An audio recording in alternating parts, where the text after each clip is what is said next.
So Google it.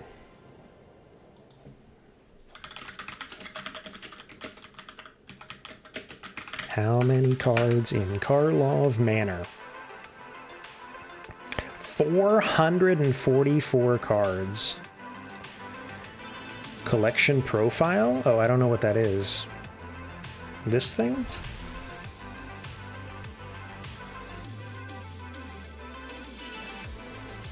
Set collection? Oh. Oh. Oh. This doesn't add up to 444, does it? That's 93. 193 plus 81 is 270 something.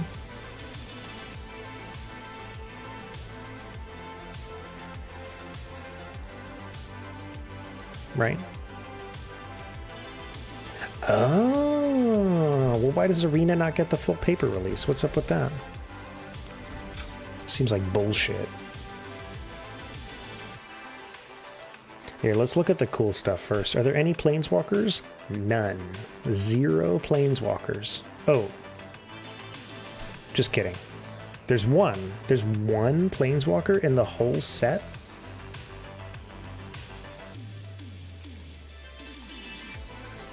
There's one planeswalker in the whole set? That seems very surprising, but okay. Scave, are you not a Kaya fan? More an Alchemy release? Oh. See, that's so weird to me that there's cards that would be exclusive to paper and cards that would be exclusive to Arena. Like, that's fucking weird. Alright, whenever one or more creatures you control and or creatures in the graveyard are put into exile, you can choose one. Target token you control becomes a copy except it has flying. So you need tokens, and you can turn your tokens into dead creatures. Anytime, that's not like, you don't have to use that, right? It can just happen.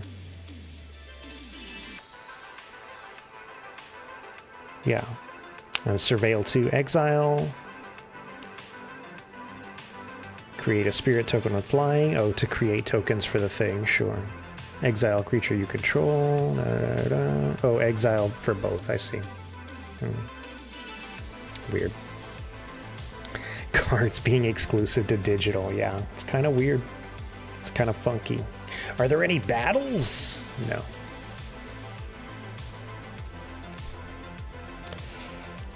We know about the haunch. The wall is a decent wall. Stun counters. This guy is the 110. A 110. He's also on-demand hexproof, right? That's not bad. Candlestick has attack surveil 2. That's nice. Falcon. Gain control of target permanent you own but don't control. Interesting. Gains control of any number of permanents you control. So you give them control of your shit and then take it back, but you draw a card for each thing you give them. It's very weird. You could give them terrible things if you wanted to, right? If you had like an artifact that makes you take damage or something. Cloak, the top card of your library.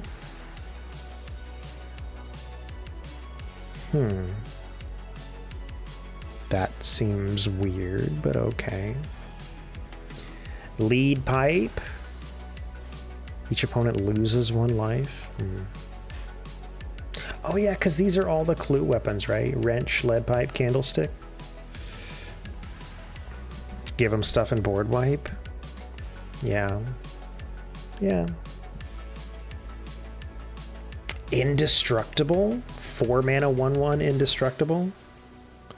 You draw a card and lose 1 life. That seems cool.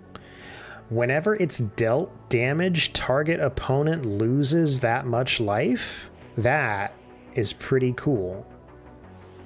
So when you attack with it, either they chump it, but they can't kill it because it's indestructible, and they take damage for however much they do to it. Or they don't block it and you get to draw, which is what the more likely outcome, right? They're just going to let you draw a card every turn. But that's pretty cool. 4 mana enchantment to draw. It's no different than just a regular black 3 mana enchantment that allows you to do that, but I guess you could also block with it, right? You can also block like a fat creature, do a bunch of damage. 2 in your hand, rest in your graveyard, unless they have an 0/3 blocker. That's true. That would fix that problem. It's also got menace, right? Because it's got suspect. Oh, it can't block because it's suspected. It's a suspicious barbed servitor, so it can't block. But it does have menace, so yeah. Top 4 cards, 2 in your hand. Okay. Loses 3 life unless they discard a card or sacrifice a creature. Seems expensive for what it is, but okay. It's a knife! Nice! As long as it's your turn. 1/0 and first strike. Well, it's also only 1 mana.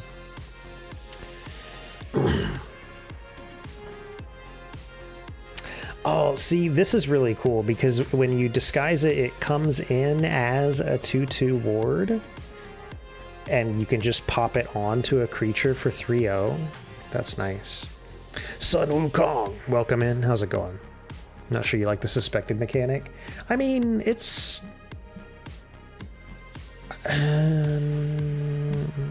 I guess I haven't played with it, so I can't really say one way or the other. I think it seems fine. It's just combining 2 different keywords together, right? Menace and can't block.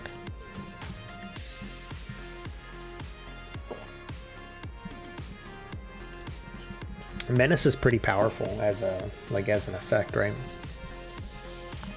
Disguise, double striker, and that weapon. Holy shit. Yeah, the cloaking is very swingy. I mean, that's just the way the set is going to be, right? Sometimes you get something that comes out you cloaked and takes off its cloak and it's a giant monster that kills you. It's just the way it is. With sorcery speed only? Maybe. But, I mean, that's part of the mechanic. Like, that's the intent of it, is to be very gotcha, right? My rank, bronze 0. Yeah, I'm terrible. I also don't actually play very much, so I don't have a real rank.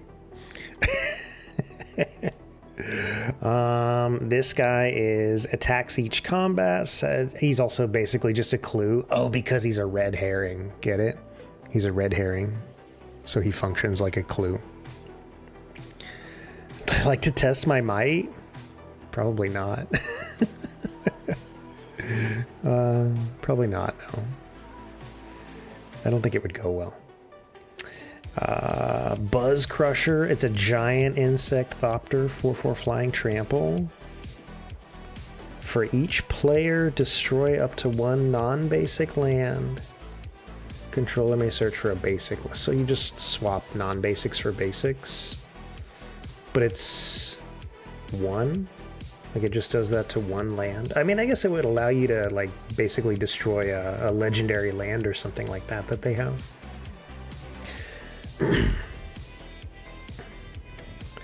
Just for funsies. No, I don't really do like duels. I'll probably get to that point eventually, but I haven't gotten into that at all. Has reach and can't be blocked by more than 1 creature, so it's like the opposite of menace. And that one's only a 1 mana 1/2 to gain reach. Seems pretty good.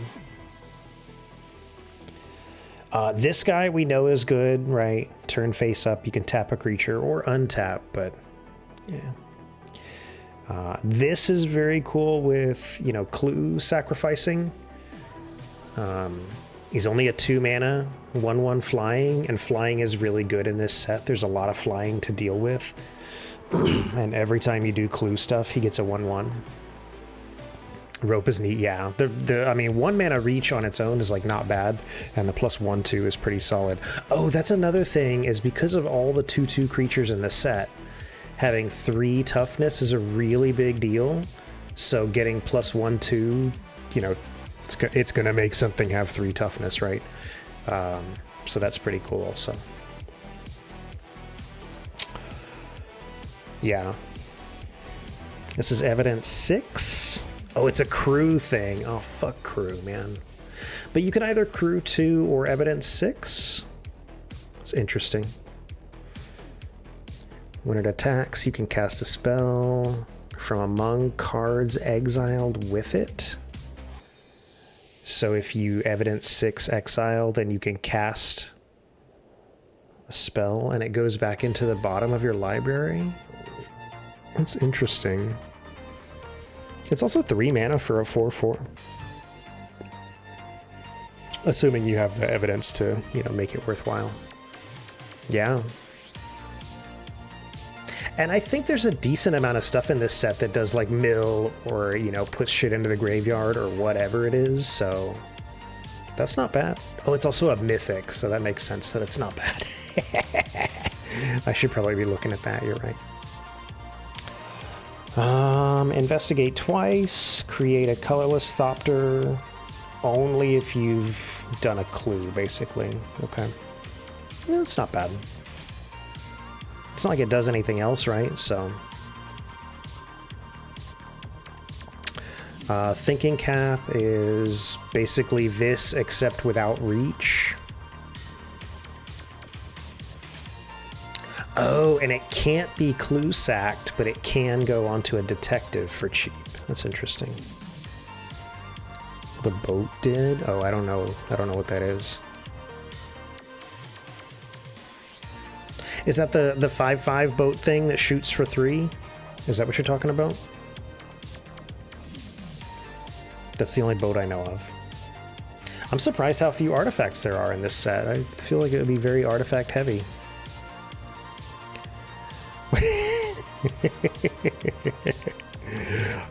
Evidence 3, 1 mana of any color. Okay. Surveil 3, draw 3. I mean, that's cool, but that's also slow as fuck, right? And it requires 5 counters, which means 15 evidence. And 5 turns. That seems not that cool. I mean, I guess it's a good thing, you know, eventually, but 2 cost crew 1, 3, 4. Oh, okay.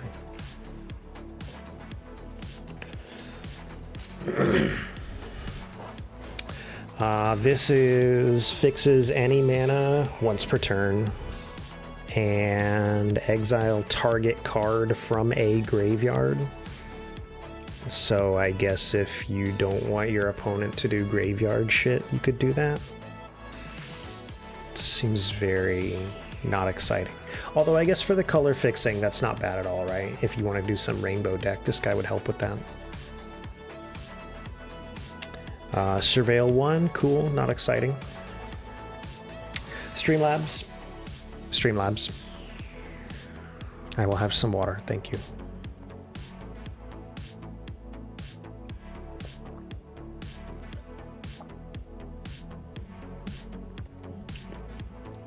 This thing is permanent card draw, but it costs 6 mana each time you do it. So that's cool. You may look at face down creatures you don't control any time. That seems cool.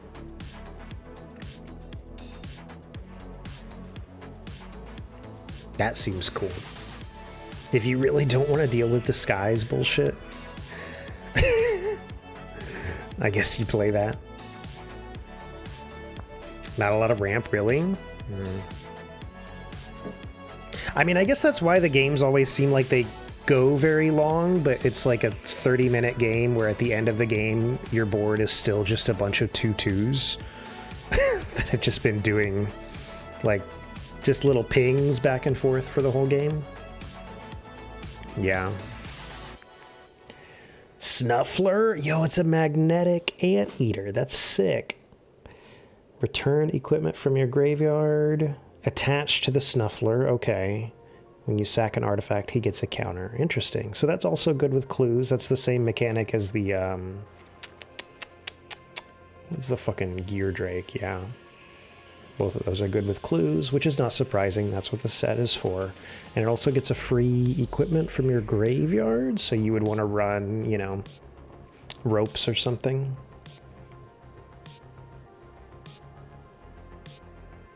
It's not bad.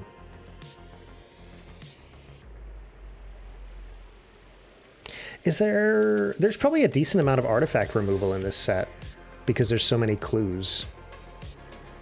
That's just an assumption. I don't actually know that. Scene of the crime. Add 1 mana of any color. You can turn any creature 1 time once per turn, right, into a mana dork. It's cool. Also, the land itself is a clue, which is cool.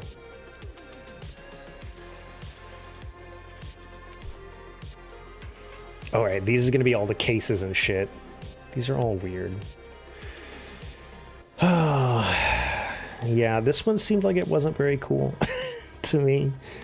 So first of all, you have to cast 5 creatures in a turn to solve it. Well, assuming you're doing it like that, right? You can gain life through other means, lifelink or whatever. And then when you solve it, you get a 1-time thing that lets you cast from your graveyard. It's kind of whatever. Assemble is really good for information. You can always see a card ahead, which is nice.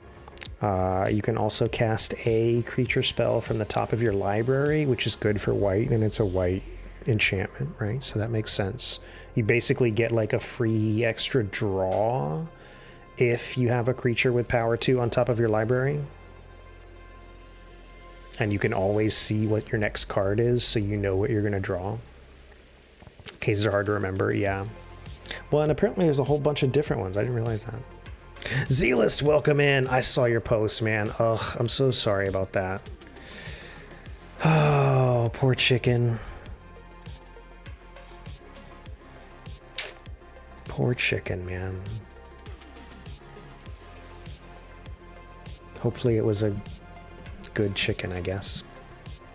But that sucks.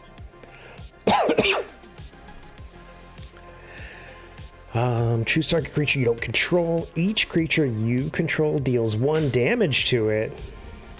That's weird. 3 or more creatures attacked. Creatures get 1/0. I mean, this seems solid for like a white weenie. Seems very easy to use that. The bonus is not that huge, but it's a permanent 1/0. It's not bad. Yeah. I mean, it's the best you can do in that situation.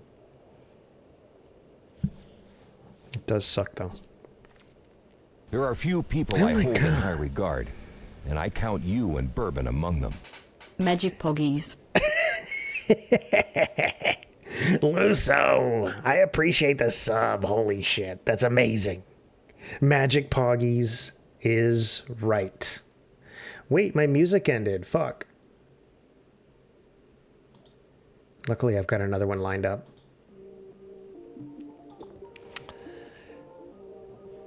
Oh yeah, we're on this one. Okay. Detective enters, and whenever detective is turned face up. Okay. So this also, like, that's a passive before you solve it, right? So permanently your detectives just get a 1/1 counter. It's not bad. Solve for 3 detectives. If one or more tokens, those tokens plus a clue. So you just get an extra clue every time you token. It's also not bad. Hey, when you solve it, does it leave the battlefield or does it stay on there? it leaves, right? It's gone after that. I think that's true.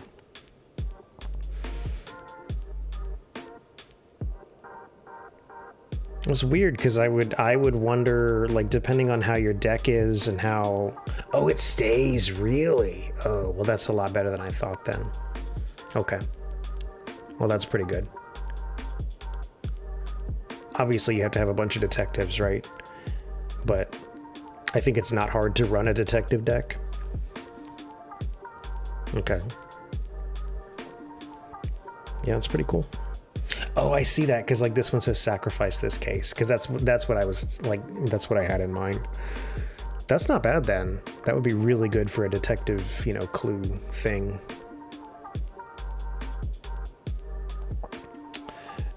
Due diligence, target creature you control other than enchanted creature gets 2/2 in vigilance.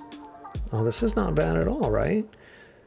2/2 vig on your creature and a temporary 2/2 vig on something else. It's not like it's flash, so you can't do like some goofy, you know, pump shenanigans, but still giving 2 creatures 2/2 in vigilance. It's only a common. Binding is an exile, gain 2 life. Sure. This thing. So control 3 or more artifacts, which is clues, right? And you sacrifice it to make one of your clues a 4/4 bird. It's not bad.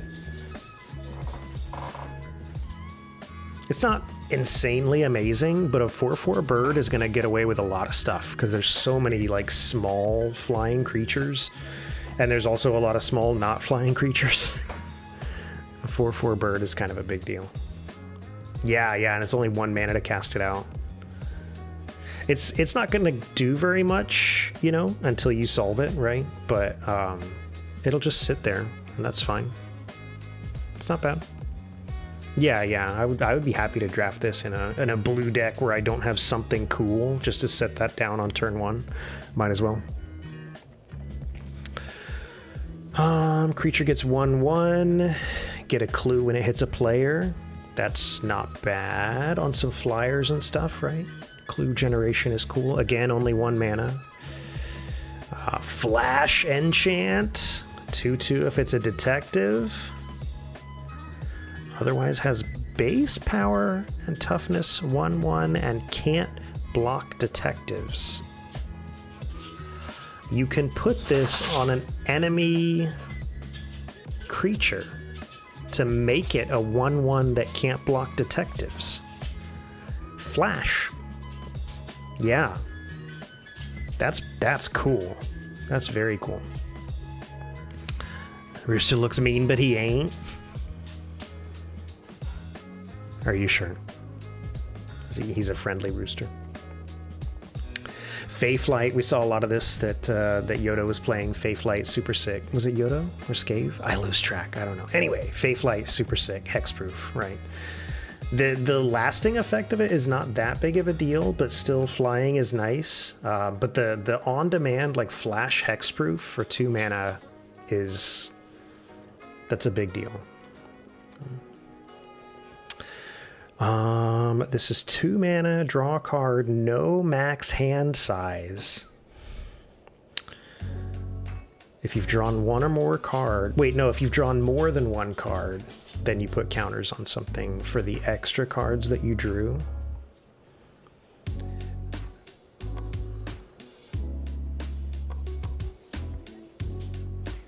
Violent and mean or not violent and mean. Those are 2 opposite ends of the spectrum. I've never known any roosters personally, so I don't actually know. This seems like it's okay. It doesn't seem like it's as good as I would expect for a rare, although it's only 2 mana, right? And you are going to do a lot of drawing, so it's okay. Oh, I see what you're saying. Okay.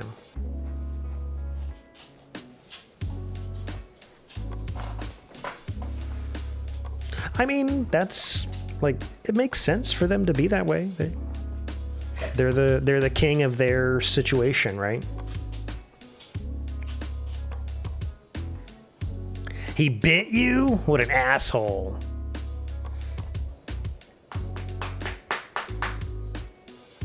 That's rude, man.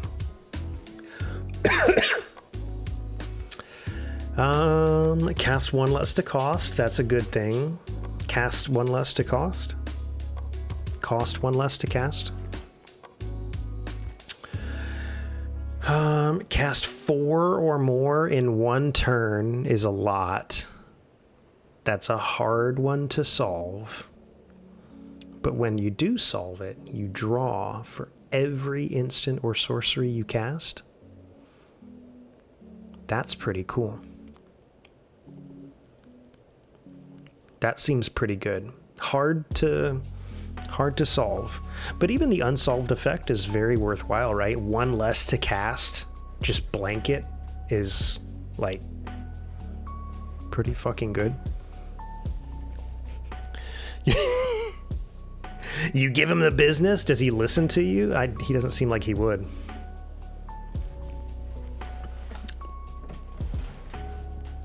With the oh yeah. If you have this thing for drawing and this thing to draw every time you cast.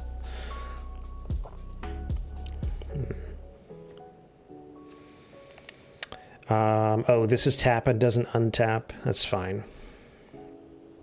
Showing him you're the alpha. I mean, I hope it works. I don't know. I wouldn't expect him to really know that. But I could be wrong. I don't know.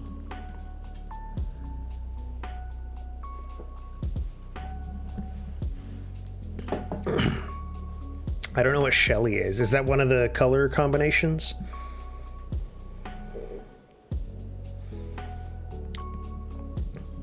Become trapped behind an open door.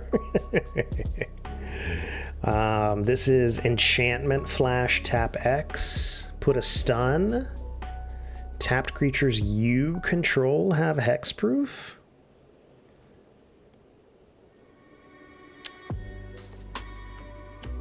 That's cool.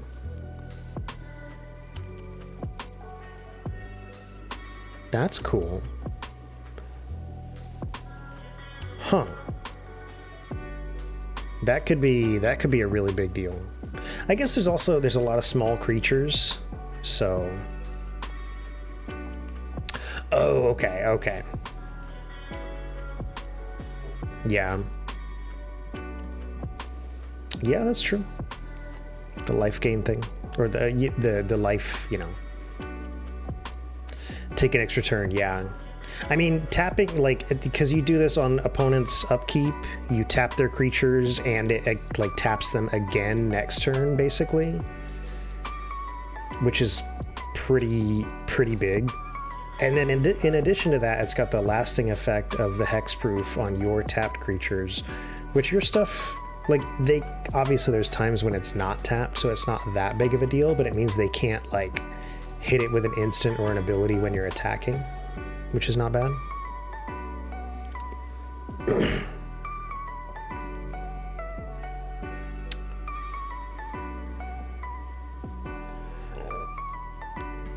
Had to cook her since she was skinned.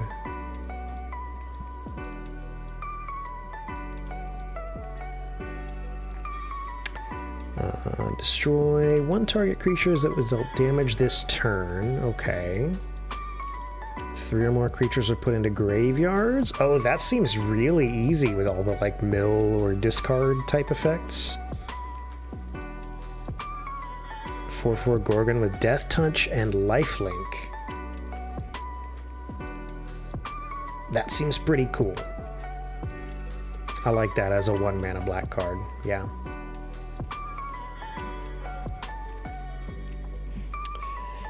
Stash skeleton, create a skeleton, and suspect it. And to solve, you control no suspected skeletons. I mean, that seems like you solve it, like, next turn, almost guaranteed. I know it gives you a suspected skeleton, but it's not like it's a permanent effect, right? It just gives you one. So, search your library for a card. Put it into your hand, then shuffle. Tutor, that's the word I was thinking of. That's what that effect is called, right?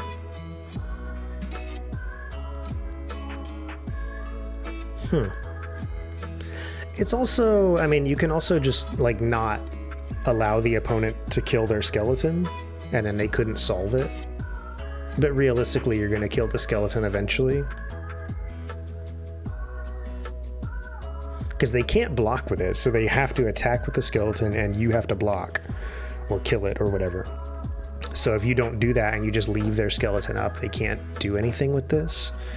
But if they do get to solve it, then they get to pull out their perfect card. Oh, sack effect. You're right. Okay. Yeah. That's true. That makes sense.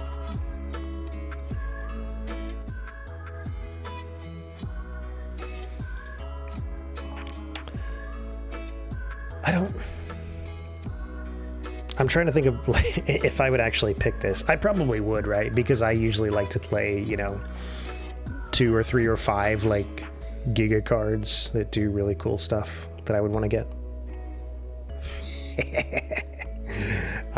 This is Flash Enchantment. Put an imposter counter on each creature you control. Return up to 1 other target creature from your graveyard to the battlefield when any of them dies, huh? That's interesting.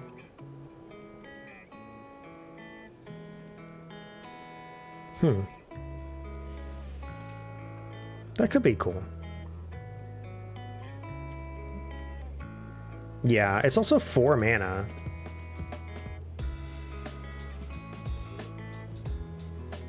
Like a 4 mana flash, you're not just gonna float 4 mana.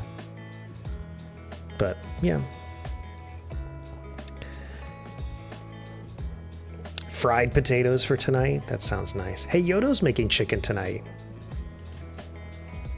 Things in your graveyard, yeah. Which you assume you will, but yeah. Another 4 mana enchantment with flash. Target creature gets 4/4. 1 or more creature cards leave your graveyard. Each opponent loses 1 and you gain 1. That would be nice if you have a way to do that multiple times, but it's whenever, right? So like this would be, if you got board wiped and you cast this would be 1 instance of that thing happening. So it would just be 1 life either way. But it's also a removal. It's a 4 mana removal, but it's not bad. Maybe they're making it together. They could be. Butchered within the hour of being cooked? Yeah.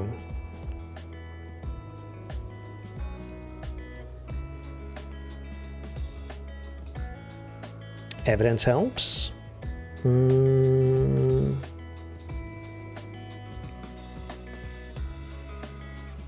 What does evidence do? Because this is creature leaves your graveyard?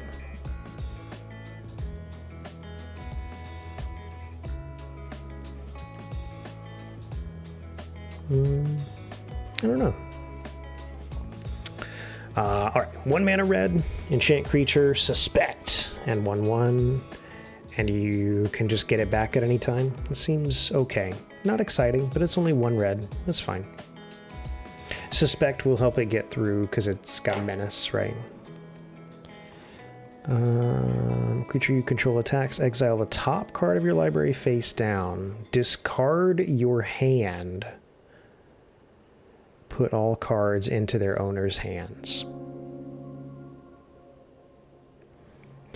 Well, that's a pretty good refill. But also don't kill my connecting the dots while it's got a bunch of exiled cards. Okay. All right. All right. Creatures dealt damage may exile that many cards from the top, may play those until the end of their next turn. That will thin the fuck out of your deck. But you can also play whatever you want. It's like a temporary, you know, draw however many damage you took. That your creatures took.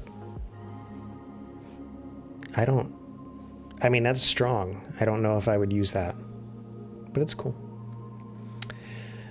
Case of the Burning Masks. Deals 3 damage. Sure. 3 or more sources you control dealt damage this turn. Time to get all the lightning bolts. That's true, yeah. That would be sick. Oh, if you had the lightning bolt generator guy, right?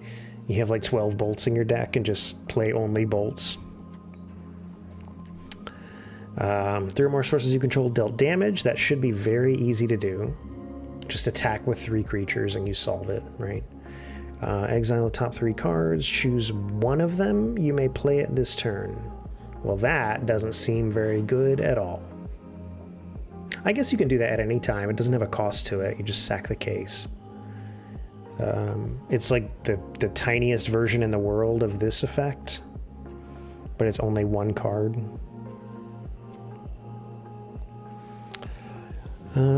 Discard a card, draw 2. That seems cool. To solve, you have no cards in hand. I mean, it is a red deck, so... Oh my gosh, on the picture of it, you can see they have connect the dots inside the case of the Crimson Pulse. This guy has dots. This has the same thing. That's weird. Beginning of your upkeep, discard your hand and then draw 2 cards. Well, that could be strong if you unload your hand every turn. Which, I mean, it's red, right? You might unload your hand every turn. Max's set review. I know. I'm going to put it up on YouTube. It's going to be a 12-hour video.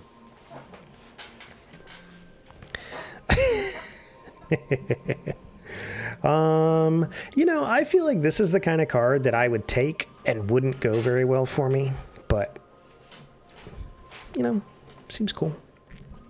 Untrustworthy Liar. This card. Look at the art on this card. Look at the art on this card. What the fuck is this, man? Hey, no offense to the artist on this card. This doesn't... I don't know why this one looks the way it does, but it's not good. Anyway. This is also a green card. This is like our first ever green that we've seen in this set. I feel like this set has no green at all. All right, 3 mana flash, enchant, untap target creature, hexproof, end of turn. You can also unsuspect things. 2/2 and can't become suspected. So this is the only unsuspect mechanic that I've seen. Would you want to unsuspect your own card? I guess if you really wanted to block with something, you could, but it's mostly here for the hexproof and the 2/2, right? The alt art for it? How do I see? I have no idea.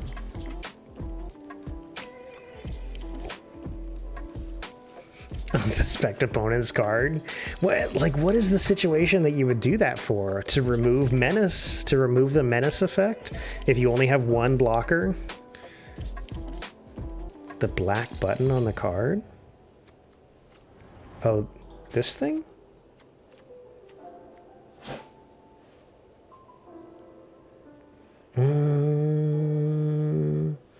Maybe it's better? I don't know.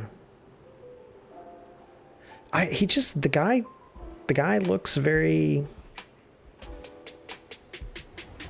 like MS Paint.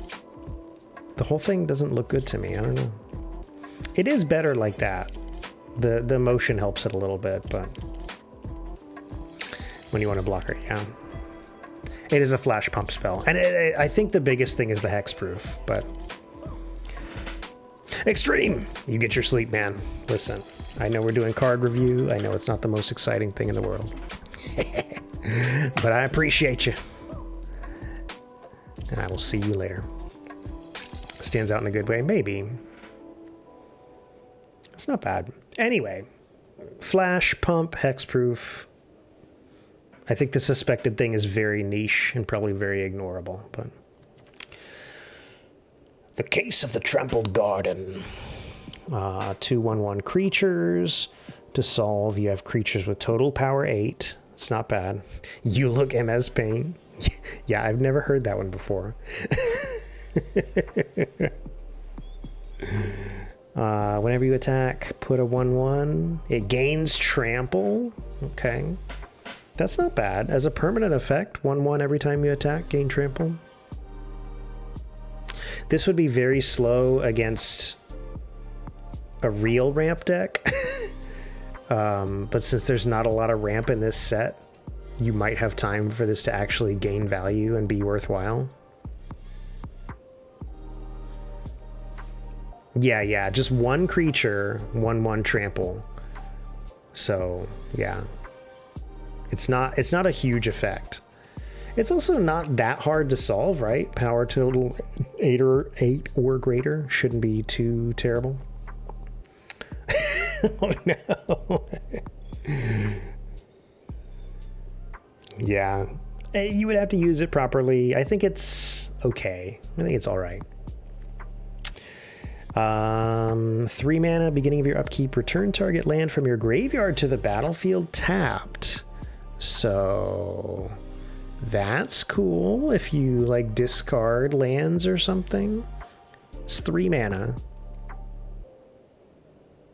The value would be if you can play it on 3 after you've already put lands into your graveyard, which seems unlikely, but could be useful. I mean, that's ramp. That's land. As a top deck when all your dudes are dead. Yeah. If you have an empty battlefield and you draw this, it's pretty sad.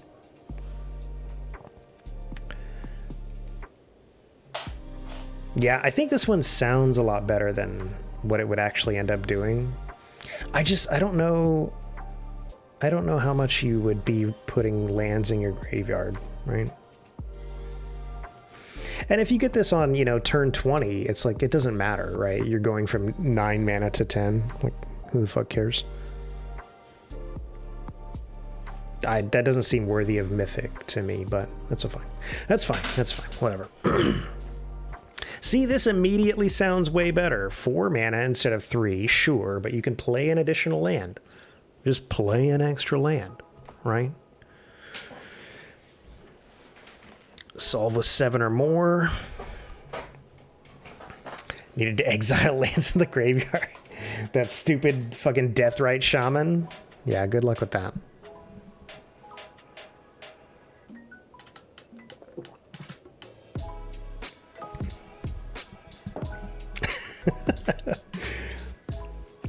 Look at the top card of your library anytime, play lands, and cast creature and enchantment spells from the top of your library. That's not bad, but it's very slow. Although this is a format where you can survive being slow.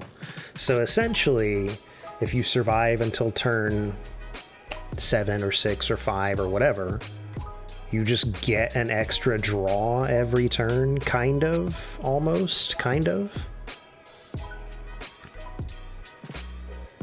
That's not bad.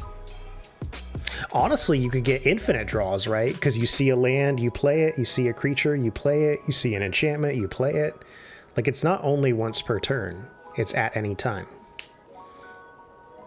That's pretty cool. That's infinite refill.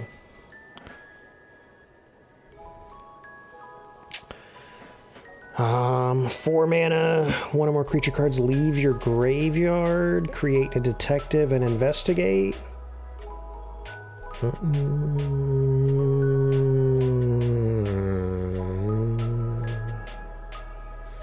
That's okay. Seems not very exciting, but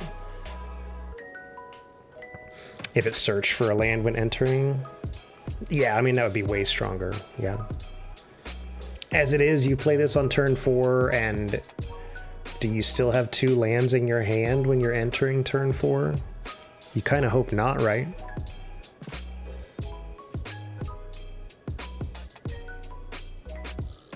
Yeah. You would have to have a lot of effects that depend on having a lot of lands.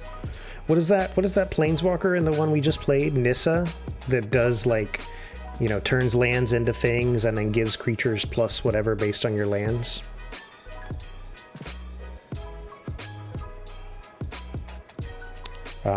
That doesn't seem very exciting. We're gonna skip that. Look, you can get a girl. When it enters the battlefield, create a human, a merfolk, and a goblin, then secretly choose one. Sack the enchant, reveal what you chose. If target attacking creature token is the chosen type, put 3/1/1 counters on it, and it gains Death Touch.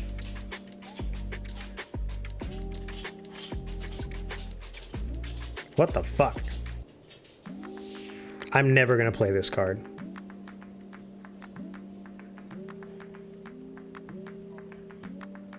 I'm never going to play this card.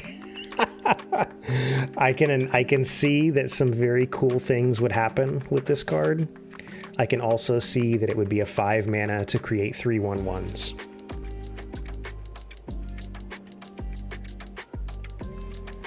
So, yeah, we're not going to take that. This is blue-black. Oh my god, this one is amazing, right? Mind Control. Except it turns it into a 1/1.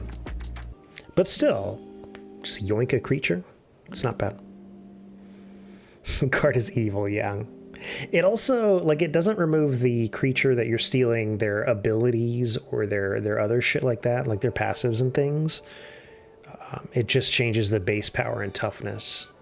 So you can definitely do some shit with that. It's also 5 mana, but it can be a very big swing.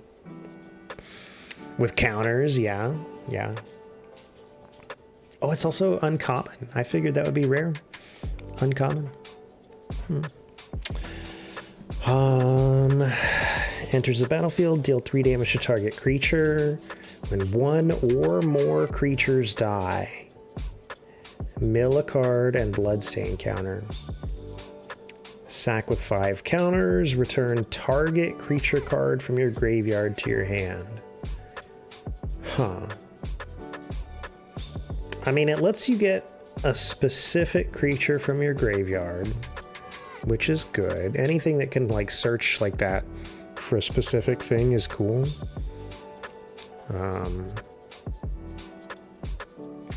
You have to mill cards to do it, but you're searching your graveyard anyway, so if you mill something that you wanted, then you just pick that.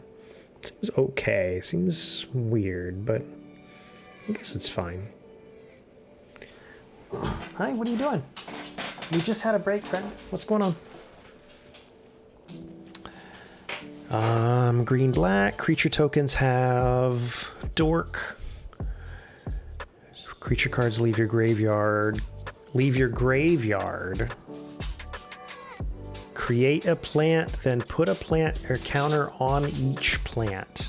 That could be very strong. That could be very strong. It's also 2 completely different effects, right? One of the effects is the mana giving, and the other effect is the leave the graveyard, create plants that have nothing to do with each other. But it seems pretty solid. I guess that makes it versatile, right? You can use it in green. Obviously, you have to splash black, but to fix mana problems. And you are going to have a lot of small creatures in this set to be able to use that pretty effectively. Not bad. Yeah.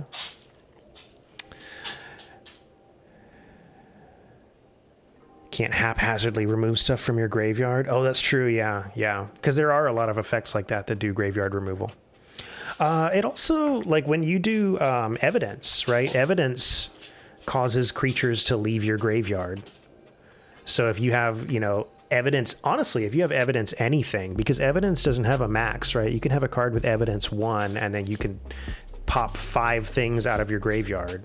Oh, but this is when 1 or more leave your graveyard. So if you did 5 all at once, it would still just be a single instance of the effect.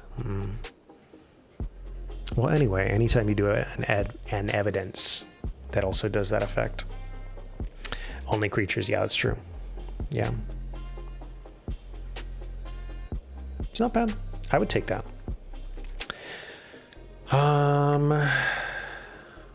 This is 3 mana. Creatures get 1/1. Creatures enters under your control. Deals 1 damage to each opponent. Well, there's only 1 opponent in this game. I've never played Commander, by the way. But that seems solid. Red-white. Global 1/1. Global 1/1 in a set where you often have board states with, like, each player has 10 small creatures. That's not bad.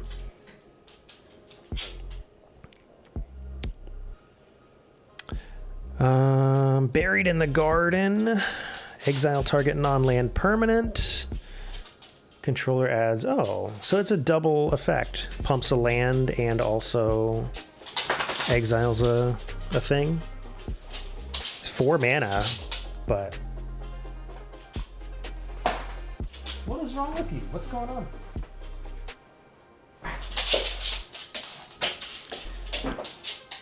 Yeah, that seems pretty solid. What?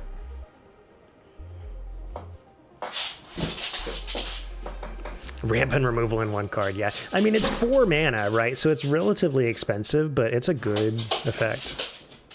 I like it. What the fuck is this? What the fuck is this?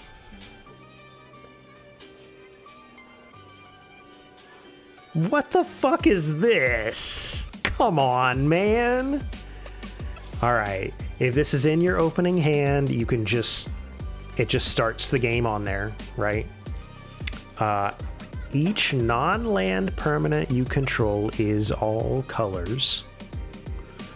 I have no idea how that matters. I mean, it's like protection or weird shit like that. I don't know. Don't do stuff until turn 4 and limited, really. Oh. Yeah, I mean, it is insane value. Just the double effect on 1 card is good. Lands you control are every basic land type in addition to their other types. Does that mean lands can produce any color? If a plains is a swamp, does that mean that it can produce a black mana? Is that right? Because that just means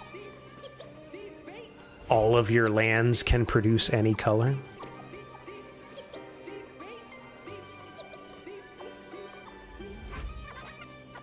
Yeah, I mean, I guess that makes sense.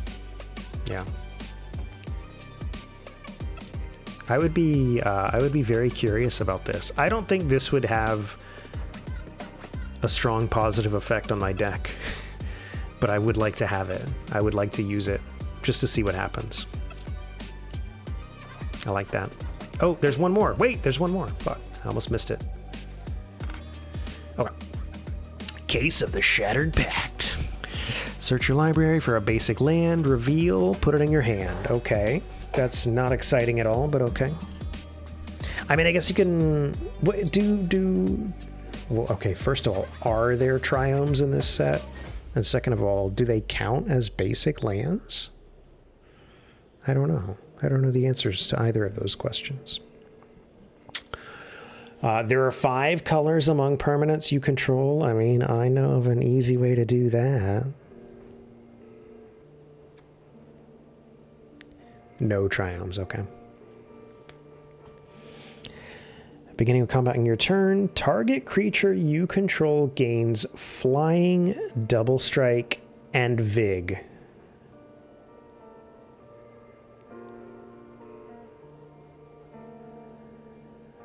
What the fuck?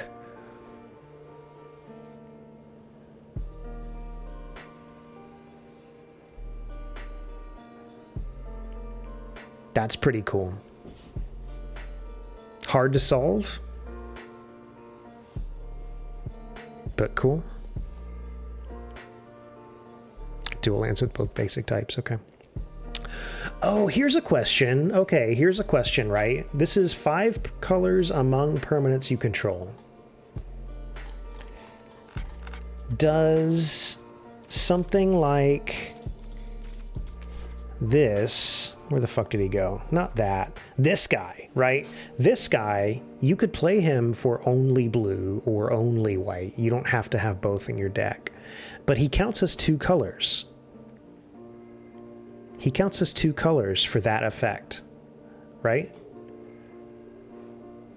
So theoretically, that would be a way to get around that, to be able to do the thing. Yeah, so he is 2 colors, even though you only used 1 color to play him. Because this effect seems really cool. This seems like the kind of thing that I would try to make work, and it wouldn't work. But it seems really cool. I like that. I like that a lot. The first part is completely worthless. The solve is not easy. But I like it. Oh my god, there's so many more things left to go. Hey, we're going to skip instants and sorceries, okay? How many creatures are there? Oh my god. Hey. Fuck.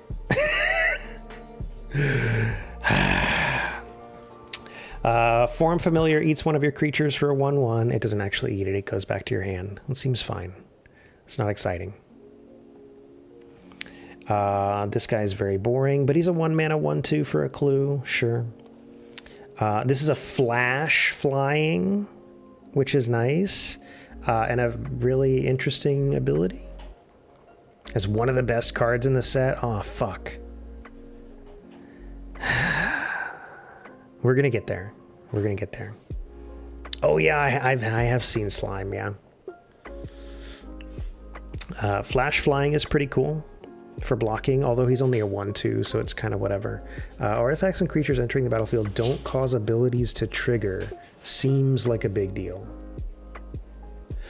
Also, he has flash, which means that you can play him for that effect at any time, which is cool as well. So for instance, if somebody played, I don't know, a 13 mana creature whose ability caused him to take control of your next turn, this would cause that to not happen. Almost 6 hours to review the whole set. Yeah, but it should be worse for pro players, right? They should take longer than I do because they actually know what they're talking about. Market Watch Phantom is good, okay? I'm just going to say Market Watch Phantom is really good. It's a common for 2 that basically gets flying all the fucking time. So that guy's amazing. Guardian, target creature you control gets 1/1. So similar effect to Market Watch, but because it's not flying, it doesn't matter as much. Although the 1/1, again, the whole 3 toughness thing, right? So that can be pretty good. This guy is very strong. He's only a 1/1. But the flying lifelink on turn 2, like he gets through a surprising amount of the time and just gets you free life, which is nice. And the effect is, you know, whatever, detective stuff. This thing is decent. Tap a creature, sure, right. It can freeze something for 2 turns. 3 or more creatures gets 2/0 until end of turn. That seems fine. 2 mana 3/3-ish. Not really. Also a detective.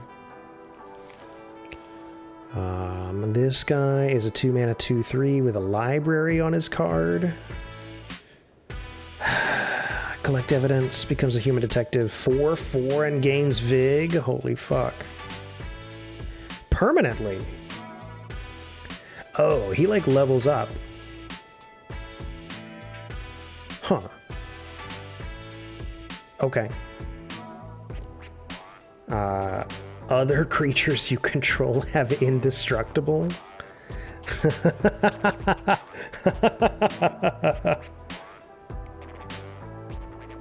Okay. Hey, can we get hexproof on that guy?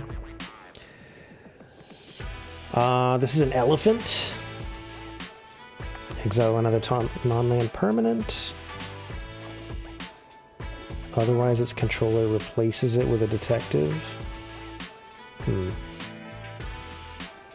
Okay.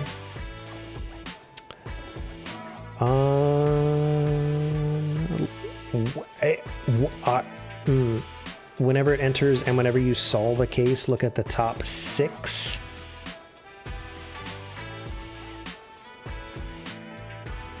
And you can take an enchantment and put the rest on the bottom. You can spend mana as though it were mana of any color to cast cases.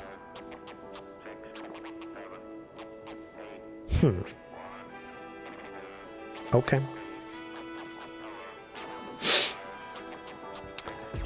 Delny. You really think that that person looks like a Delny? That doesn't look like a Delny to me. Anyway. Power 2 or less can't be blocked with power 3 or greater. Power 2 or less triggers an additional time. Oh. That's good for weak white stuff.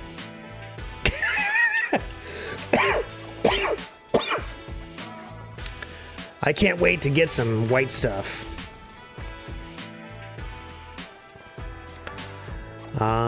Inside Source is pretty good, right? 3 mana for a couple of bodies, and it can do the cool detective thing.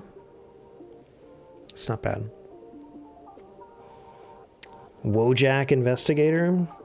Oh, he's an angel. He's an angle. Oh my god. 2/4 Flying Vig is pretty sick stat-wise because it kills 2/2s and survives 2/2s. Investigate once for each opponent who has more cards in hand than you. That's also cool. Okay. I like it. Sad there aren't more angles, yeah. I mean, this one is an angle. It's not a detective, but... Flying Lifelink Ward 2. It only has 2 toughness, which is pretty shitty. Disguise turn face up. Exile X other target creatures. I mean, that's kind of like a board wipe. Kind of. That's interesting.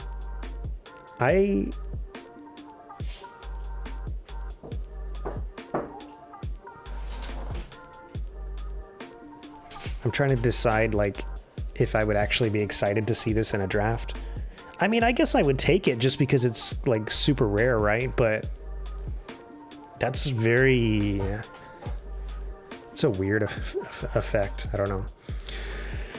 Clear board to swing, yeah. But also, as soon as it dies, everything comes back. And it only has 2 toughness. Like, this thing goes down... And I realize it also has ward 2, but... This thing goes down to a 3 mana fucking, what's it called? The 1 red spell that deals 2 damage. Like, this thing is getting killed instantly.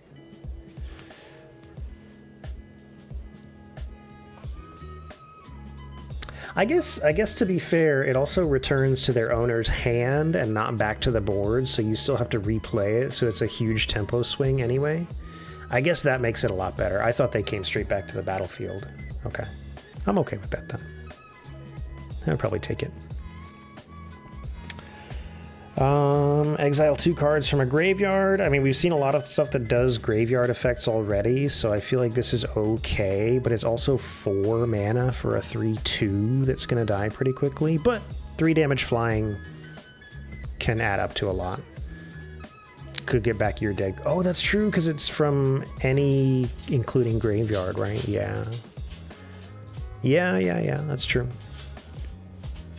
It also, there's a lot of, like, I don't know what the effect is called, but, like, you cast an enchantment and it, like, captures your creature until that enchantment is destroyed, or taps your creature, or, you know, whatever it is. This can help deal with that also, to remove things to and get them back to your hand. Hey, what are you doing?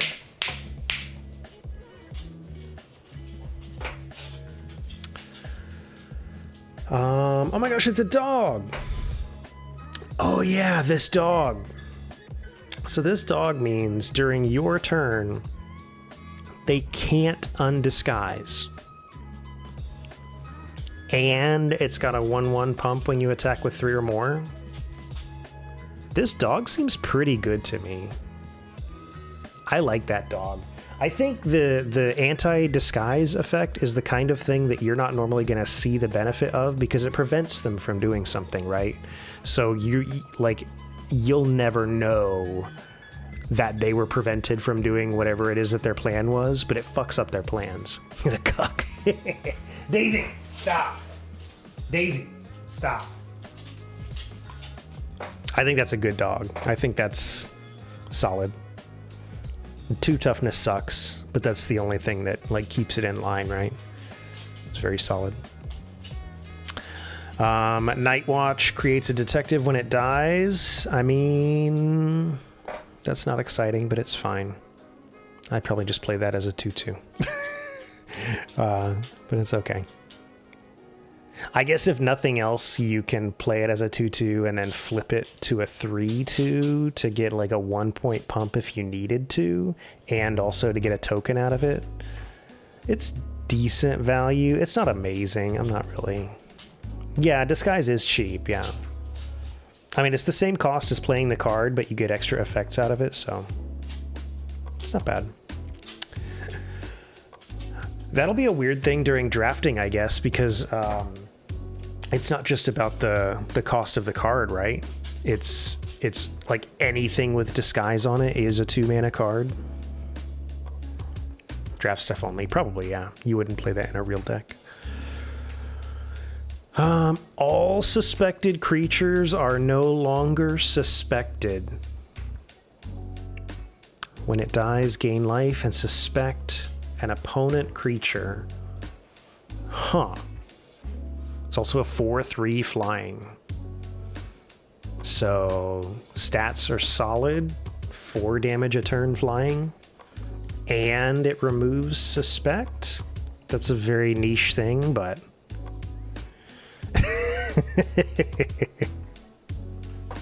Daisy, stop!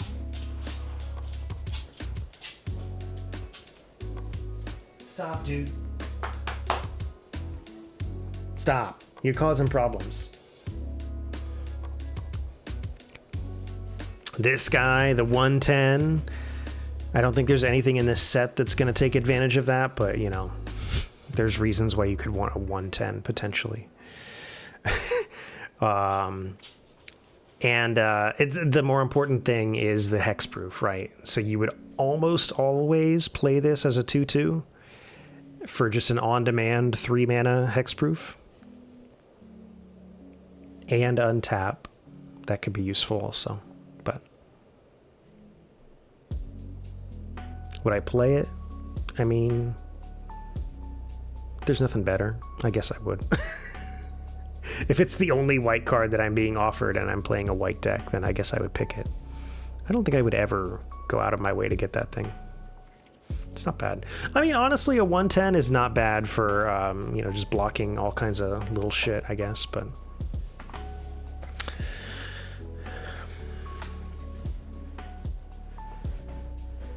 Deals to... Oh, yeah, I have seen that, yeah. This guy is surprisingly decent in a long, drawn-out battle. Because you're going to have a lot of creatures with 2 or less. So he's not bad.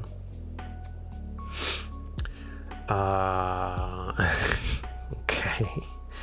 So it's a very expensive 4/3 flyer that you're just going to play as a 2/2 and bust it out when you have the mana to give it flying.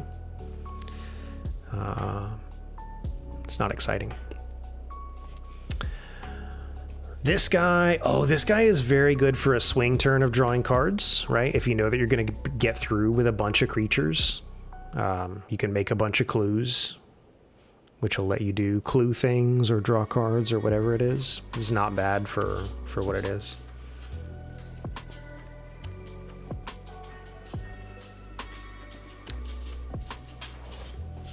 Oh, for soldiers? Hey, it's the Bubble Smuggler! It's the Budgie Smuggler! Hey, this is a good card. This is a good card. This is a 2/2 with Ward 2.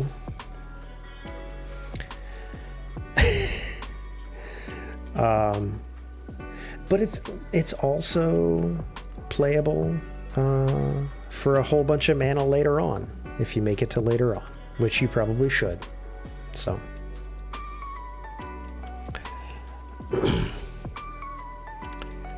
can't be blocked with power 3 or greater. That's fine. Turn face up. Oh, it's just a bounce. Bounce is solid. Bounce is fine. 3/2 defender. Whoops ass on 6. Yeah. It's disguise costs 3. Disguise costs 3. Why did I think disguise costs 2? Anyway, 3 is fine. Whenever you draw your second card, loses defender and gains Vig. I mean, whatever, man. He's only got 2 toughness. I don't care. Coveted Falcon. Oh yeah, we looked at this for a second. This is a very weird effect. I'm not going to use that. Henry, welcome in. How's it going? Collect evidence 6, which is a lot. Takes back coerced creatures. Yeah, it does. It does. One at a time. Tap target creature, put a stun on it. So, I mean, you know, if you don't care about the shit in your graveyard, you can lock down something pretty well. Otherwise, it's a 2-mana or a 3-mana 2/2 flying, which is fine. Artifact spell investigate, so clue generation. Activated abilities cost 1 less to activate. That's not bad. That makes your clues cost 1. That would be good for a clue deck. Yeah. Yeah. Untap another permanent. Sure. Evidence 3. Tap. It's pretty good.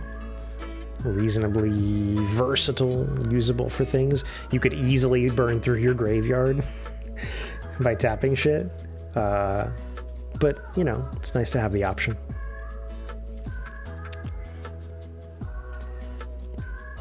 I need to go get some water, by the way, because I'm doing a lot of talking. So I'll be back in just a second.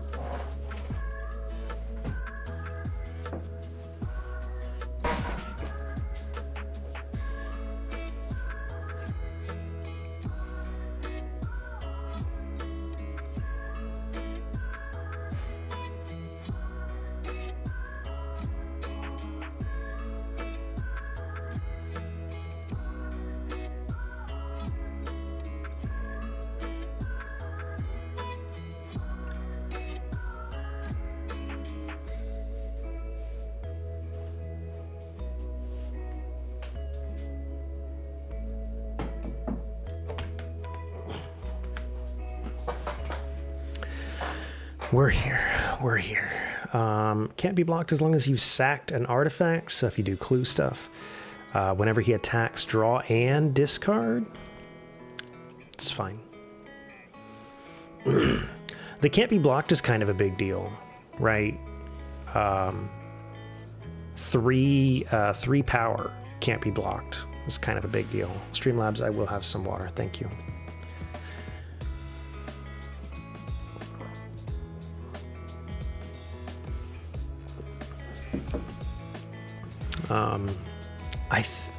I think I like it. You have to draw and discard. There's no, you know, you got no wiggle room there. If you have no cards in hand, then you just mill one. But it's not bad. Projector Inspector. Whenever a lot of things happened, you can draw and discard. That's not bad. Oh yeah, there were a bunch of effects that like trigger when you draw twice in a turn, or give a counter when you draw, or stuff like that. So all of these like draw discard effects are good for something like that also. Whenever he enters, whenever another detective enters, or whenever a detective is turned face up. It's not bad. Creature, weird detective. 2/2 flying Vig, draw 2, then discard 2. Unless you discard instant, sorcery, or flying. Weird detective. He is. I mean, this seems okay. It could be a draw 2, discard 1, which is not bad. It's also a 2 toughness. So, you know,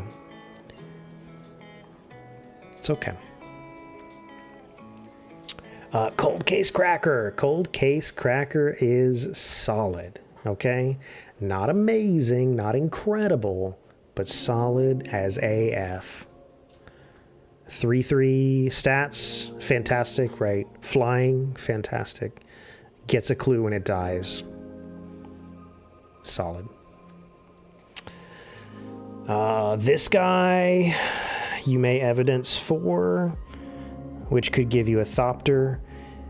Whenever you evidence, not just when he evidences, right? But whenever you evidence, create a Thopter. So if you have a bunch of evidence effects, that's not bad. People die to the Cracker. Yeah, Cracker is solid. Show me what does Cracker look like? Fancy. This is whenever you evidence, you get a Thopter. I think that's not bad, because there's a decent amount of evidence stuff. He's also a 3/3. Enters the battlefield or attacks. You can basically do a clue effect for free, right? Sack a clue, draw a card without having to pay the cost for it. That's pretty good. That's not bad. Stat-wise, very solid. Thrown into every deck. I don't know what thrown does. It's like doubles something. 2/5 hexproof. Hexproof. What? What the fuck is this? If you would draw a card while your library has no cards in it, skip that draw. As long as there are no cards in your library, it's a 10/10 flying Vig hexproof. Yeah, just play this when you have no cards in your library. Just stick one of these in your deck, right? And then the instant you're about to get decked out, just toss them down. I'm sure that strategy will not backfire. Yeah, very Hail Mary, yeah. Honestly, fuck it, man. I would draft one of them. Why not? What are the chances of getting to it? Pretty low.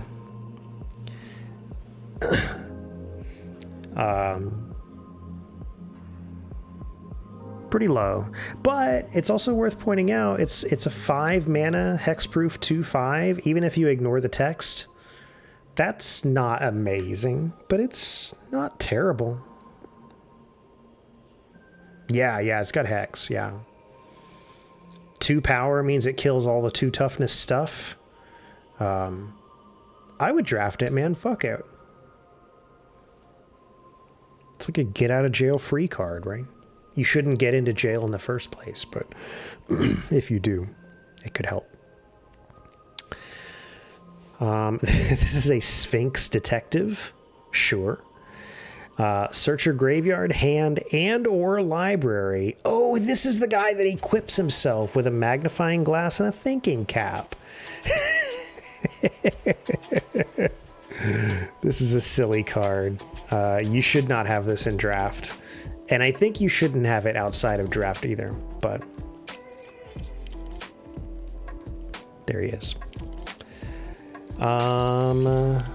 Return up to one other target creature to its owner's hand. So it's a 6 mana, 4/4 bounce. Cool. You may collect Evidence 10 rather than pay the mana cost for spells you cast. That could be cool for closing out a game. That can also completely shit your entire graveyard. But could be cool. It's also a flying 6/6 for 7. That's honestly not bad on its own. All right, we finished blue. Nice. We only have all the other colors to go through.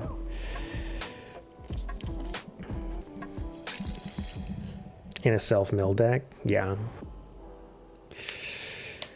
Why is green last?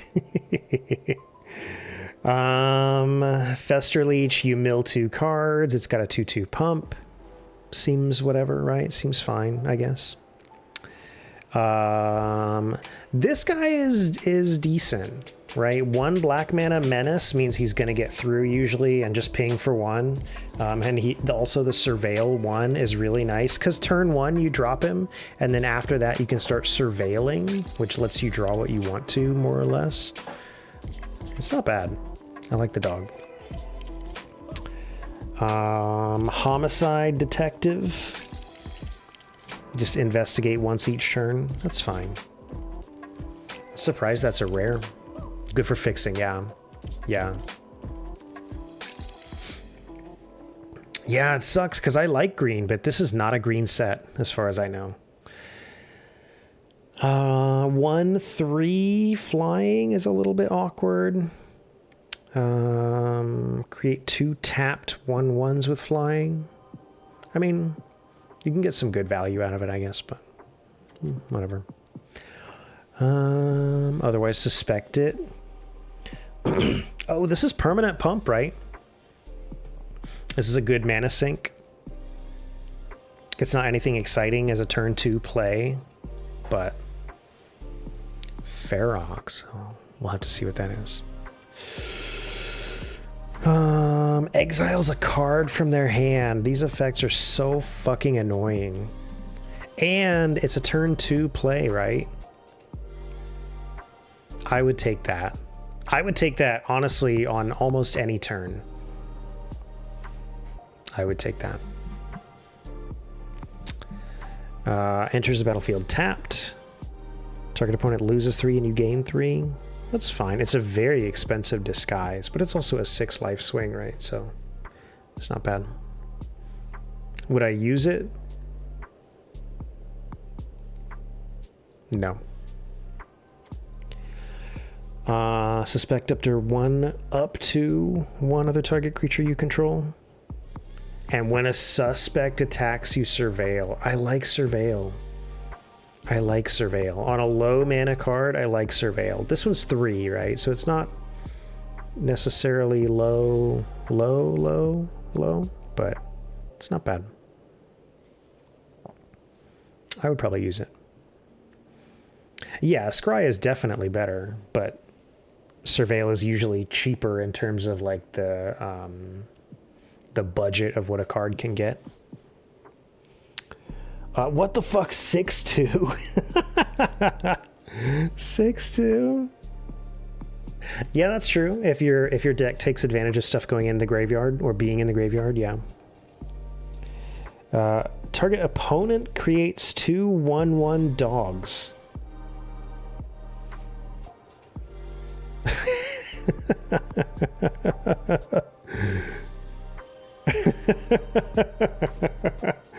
Hey, all right. Oh, when you play something with disguise, you play it as a 2/2 ward 2. When you pay the disguise cost, it enters the battlefield, right? That counts as an enter the battlefield effect when you undisguise it.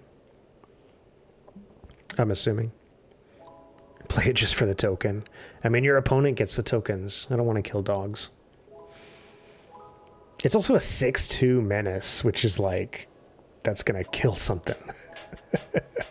But your opponent gets 2 dogs. So it's kind of weird. I don't know. I don't know about that. Oh, I like this one a lot. Hey, I like this card a lot. I like this card a lot.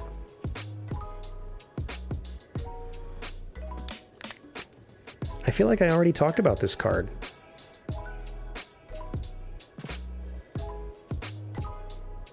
Did I talk about this already?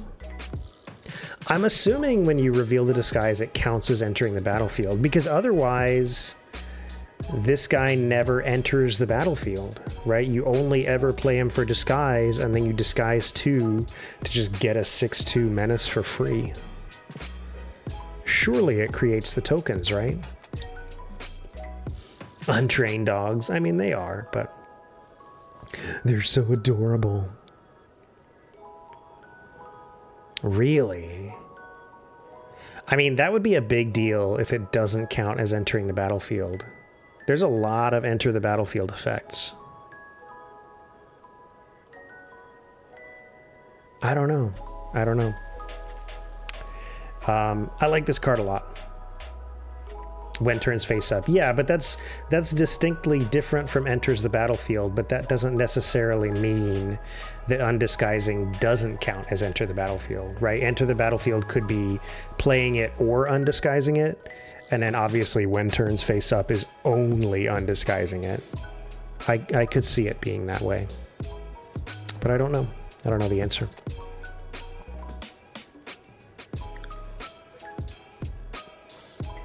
I mean, because if that's the case, it's such a cheap undisguised too. Like,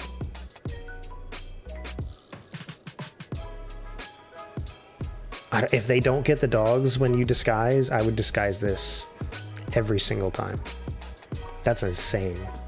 I mean, I guess it costs more because it costs 5, right, to do that? Yeah, yeah.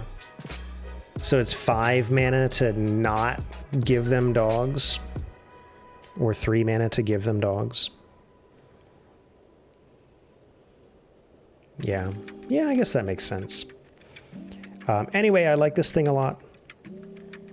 Whenever it's dealt damage, target opponent loses that much life. That's sick. It's not hexproof, but it is indestructible. Creatures you control have Wither. Wither, huh? If its toughness was less than 1, draw a card. So if you wither something away, you draw a card, and there's a lot of very small creatures that you can wither. Was your pack 1 pick and you didn't play it? Really? I would play this for sure. I don't know if it would do anything good, but I would definitely put this in my deck. 100%. That's cool as shit. This also seems pretty good. The effect seems very good for like long, drawn-out, grindy games. To be able to wither creatures down seems amazing. And the card draw is also cool. Honestly, even if it didn't have the card draw, I would like this. But the card draw is like super sick. You lose 3 life for a 4 mana 4/2 flying. Okay, so yeah, so now I agree. I think you're right. I think flipping from disguise doesn't count as entering the battlefield. Yeah. Because that makes sense here too, right? Wait, no, it doesn't make sense here because it's the same amount of mana either way. No, it's not. It's more expensive. I keep thinking it's 2. Fuck. It's 3 to cast a disguise. So this is 5 mana for a 4/2 flying, or 4 mana, but you lose 3 life. That is not a good deal. That's like a bad Phyrexian mana thing. Also, 2 toughness sucks dick, but 4 power flying is cool. Creature cards leave your graveyard. Get 1/0 Menace Lifelink. That seems pretty solid. That's not bad.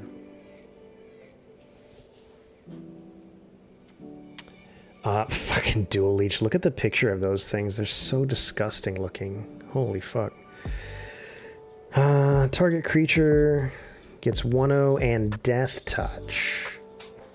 This is at the beginning of combat, so this is before blockers are declared, right?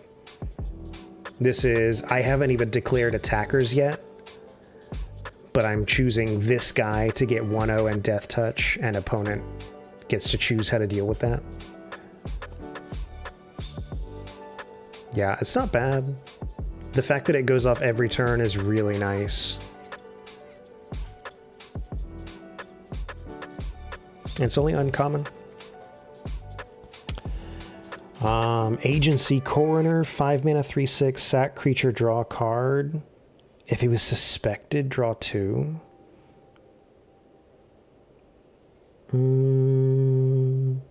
That's okay. That's fine. You may sack a creature, exile target creature an opponent controls. That's nice. Removal baked into a 3/3 for 5.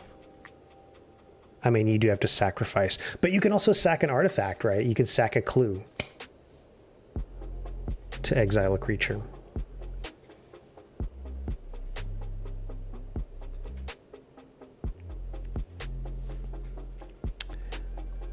Six mana, 3/4 flying. Deals combat damage. You gain 1 life and surveil 1. I like it, right? Very solid. 3/4 stats are not bad. It is a 6 mana surveil 1, so you're going to get a lot less use out of the surveil. Although, to be honest, even late game surveil is good too, right? If you have 10 lands down already and you surveil a land, you just toss that sumbitch in the graveyard. It's not bad. Haven't seen it a lot. I mean, it's an expensive common, so yeah. I think it's all right. I mean, it's only gain 1 life. It's not like it's actual lifelink, but it's a decent stat line flying. It's expensive for what it is. You wouldn't want to play this like on turn 6, right? But if you draw this on turn 30 when it's been like a back and forth grindy ass game, I don't think I would be upset about that. It's fine. Investigate, sack a clue, 2 poison counters. We have a toxic boy. 2 poison counters, right? So you only need 5 clues to win the game. And this is not when this guy sacrifices a clue, right? Just when a clue gets sacrificed. Yeah, 5 clues to win the game. That's a game-winning card. That shit with one of the merfolk that creates clues based on who dealt damage to opponent's face. Like, you can generate some fucking clues, man. And then you just need to sack clues, poison counter, and win. Yeah. There's nothing that removes poison counters either, right? Once you start putting poison on there, like, the game is over. I kind of like it. Yeah.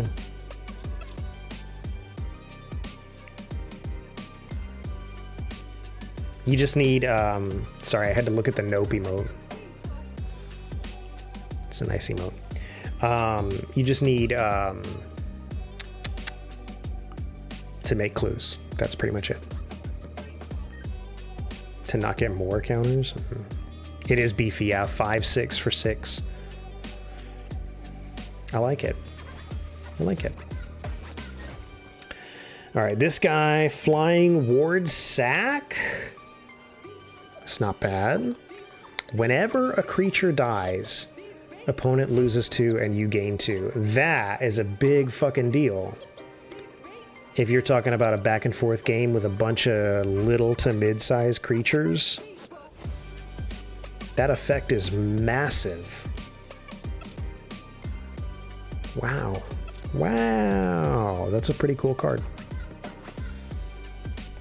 Poison sucks, yeah. Yeah. That's a strong fucking card, man. Oh my gosh, we're in red. I'm gonna have some water.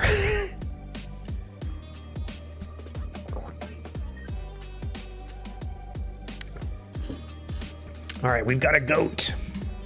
The goat is suspected. When one or more creatures enter under your control, if he's suspected, you can suspect them also. Oh, you can transfer the suspect. His Monka steer, it is, yeah. This guy can transfer suspect. That's pretty cool. That's an interesting effect.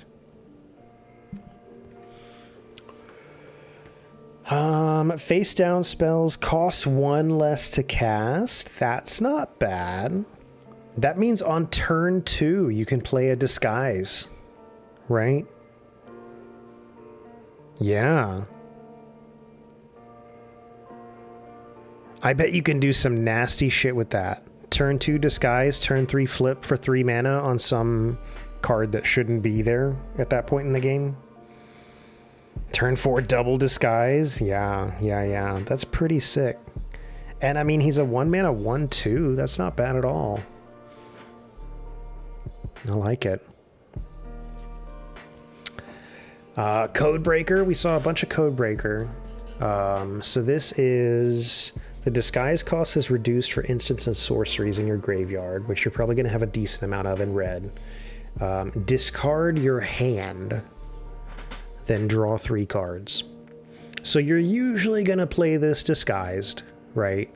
And he's just going to sit there for a long time and hopefully not die. And if he does die, it's fine. But if he doesn't die, eventually you can get a shitload of value out of it. Eventually. It's not bad. Your most hated in the set so far, really? Yikes. Whenever he's dealt 3 or more damage, investigate. Okay. That seems very whatever. Disguise 1. Whenever him or another creature is turned face up, deals damage equal to its power to each opponent. Wow. That's pretty good. Yeah. That's pretty good. What, you just turn him up for a lightning bolt to the face, and that's also any other creature? Wow. Yeah. That's solid. That's really nice. That's you're gonna burn some people out with that. Whenever detective attacks, you may sack an artifact or discard a card. If you do, draw a card and gets 2/0. I mean, this is free clue activation, right? Needed help dealing damage to the face. Yeah. Listen, you don't have easy access to lightning bolts, okay? So you need a guy that just is a lightning bolt. This is cool because it's basically like sack a clue to get the card draw, and he also just gets a free 2/0 in addition to that. That's not bad. He's also an 0/3 if you don't do a sack, so that part kind of sucks, but lets you flip a card for free. Holy shit. This thing is, oh yeah, it's a clue, right? It's a clue that attacks. That's fine. Whenever an opponent does clue shit, deals 2 damage to them. That's not bad. I think they're just gonna kill this before it gets a lot of value, but at least it like can make them stop being able to do clue shit until they kill it. So it's fine. A crime novelist. It does eat a removal for sure, yeah. Whenever you do clue shit, it gets a 1/1 and adds a mana. Oh, that is not bad. It costs 2 to do clue shit, so it's still a -1 overall, but it's not bad.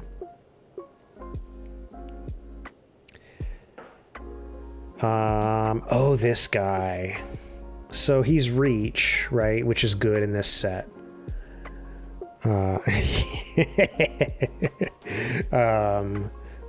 Destroy an artifact or sack an artifact to make it a 4/4 reach. So you wouldn't use this to destroy a clue, but if they've got like a legitimate artifact, it's nice to have some destruction. Actually, I haven't seen like any artifact destruction. I was surprised. I thought there would be a lot more. This is the first one I've seen so far. But a 4/4 reach wouldn't be bad at all, right? Sack a clue to get a 4/4 reach. I would take that. I think of Jungle Book. I mean, he does look like that, doesn't he? They didn't have Thopters in the Jungle Book, though. Krenko, Baron of Tin Street. 3/3 haste, sack an artifact. Put a 1/1 on each goblin you control. Oh, green's wheelhouse, is it? Okay. When an artifact is put in, you may create a goblin token with haste. Wow. I mean, that's a pretty cool Goblin King. That's a pretty cool Goblin King. It's not bad. Oh, you have to tap him to do the thing, though, right? So it's only 1 per turn. I don't think we saw a lot of other goblins, did we? Oh, I guess there were more than I thought. I just wasn't looking. Only 4 goblins in the set prior to this. So it's going to be hard to do goblin stuff. I mean, I realize he also does goblin stuff, but...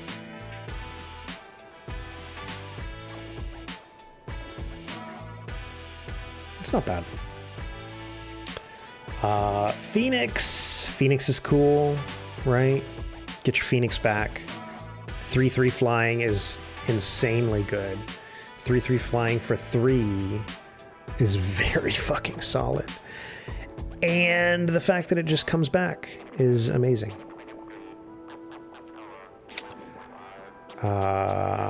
At the beginning of combat, create a Thopter with haste and sack it.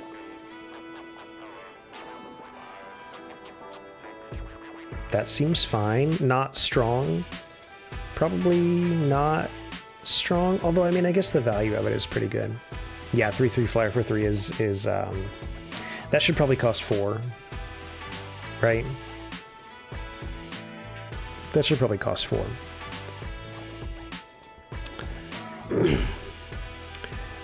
When Buzz Crusher enters, for each player, destroy... Oh, we did look at this one. We looked at this one for a second. Just destroys a non-basic land and replaces it with a basic. But it's only 1 time, you know? Seems very situational. It's also a 4/4 flying trample for 4. Wouldn't rely on a giant firebird. I mean, if I had a Phoenix that I could just, you know, tell what to do, I probably would. Right. This is a 4-mana double 2/2. Seems very generic. Not exciting. Health and safety nightmare. You think he is? I don't know. I mean, the only interesting thing here is that the guy is suspected, but that doesn't really matter that much. And it's 2 2/2s. Hold early board. Yeah, but he costs 4. Like, 4 mana for 2 2/2s is like right on the level of what you would expect. And I feel like everything else these days has, you know, and investigate or and, you know, do some other thing. This feels very mid to me. Especially in red. I mean, in red, this kind of card is like barely hold even, like tread water kind of thing. And I think on turn 4 with red, you don't really want to be treading water, right? I don't know. I don't like it. Really? Oh yeah, I guess if you can kill some 2/2 disguisers. Yeah.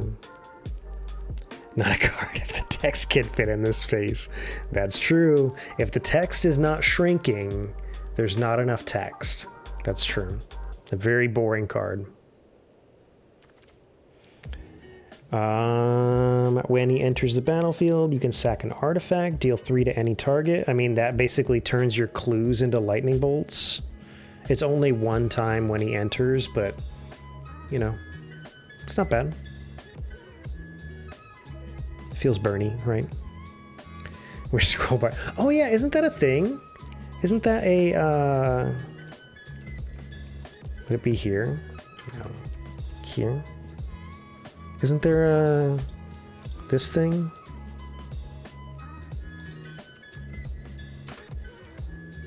Yeah, right? That's exactly what it is. You can do a scroll bar on your text. Oh god, I fucked up! That's fine, we weren't that far into it.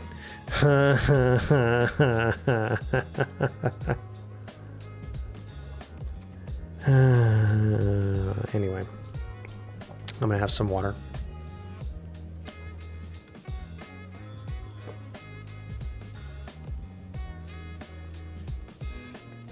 True, yeah. Yeah, better than doing all at once. All right, this is a giant rogue, offender at large. Get it? At large. Up to one target creature gets 2/0. I mean, that's not that exciting. That's whatever. He is a big boy. It's only 5/4 for that thing, though. It feels like it should be bigger. This guy, you can suspect it whenever you want to, which could be cool to menace it, right? Or you could leave it as a blocker if you needed one. This is a... Oh, God. Ew. Oh, it's a disguised double strike trample. All right, listen. He doesn't look that cool, right?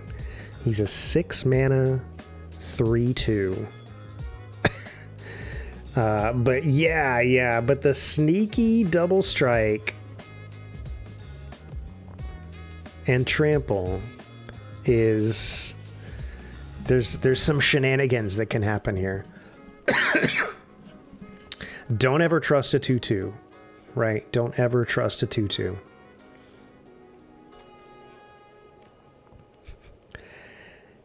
Incinerator of the Guilty, flying 6/6 trample. Whenever it deals combat damage, you may collect evidence X.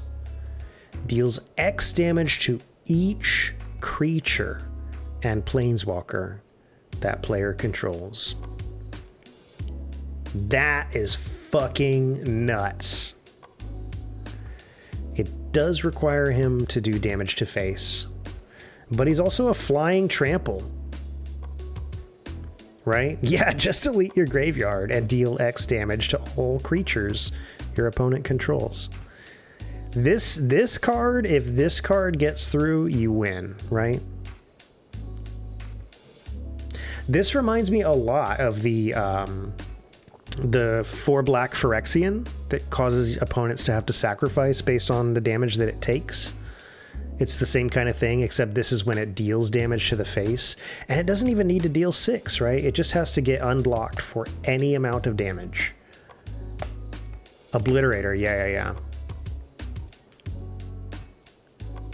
Yeah, that's pretty strong. I mean, it's a mythic. It's pretty strong. Holy shit, it's green cards. There are actual green cards in the set. 1 mana Elf Druid Detective 03. You can choose not to untap him. For 4 mana and Evidence 4, you can make a land into a 5/5 green plant boar with haste for as long as he's tapped. That is a weird effect. But that means that you can play him on turn 1 as a blocker, just a fat guy that sits there. And then on turn 4, you can make a 5/5 with haste. That seems okay. That seems okay to me.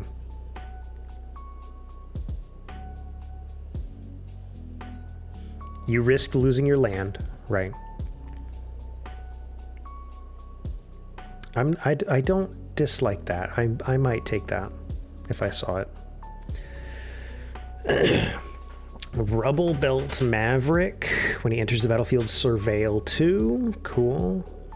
Oh, he's a 1-mana 1/1, by the way. And then for 1 mana, exile from graveyard, put a 1/1 on target creature. That seems fine. That's not that exciting. It's kind of whatever. It's a pump, right? Oh, activate only a sorcery, so never mind. I don't really... whatever. 2 mana 1/3, enters the battlefield, mill 3 cards. Sack to return all land cards from your graveyard to the battlefield tapped. Well, that's fascinating, right? On turn 4. If you milled 3 forests, and then on turn 4, you've got 7 land. On turn 5, you've got 8 land. That could be something.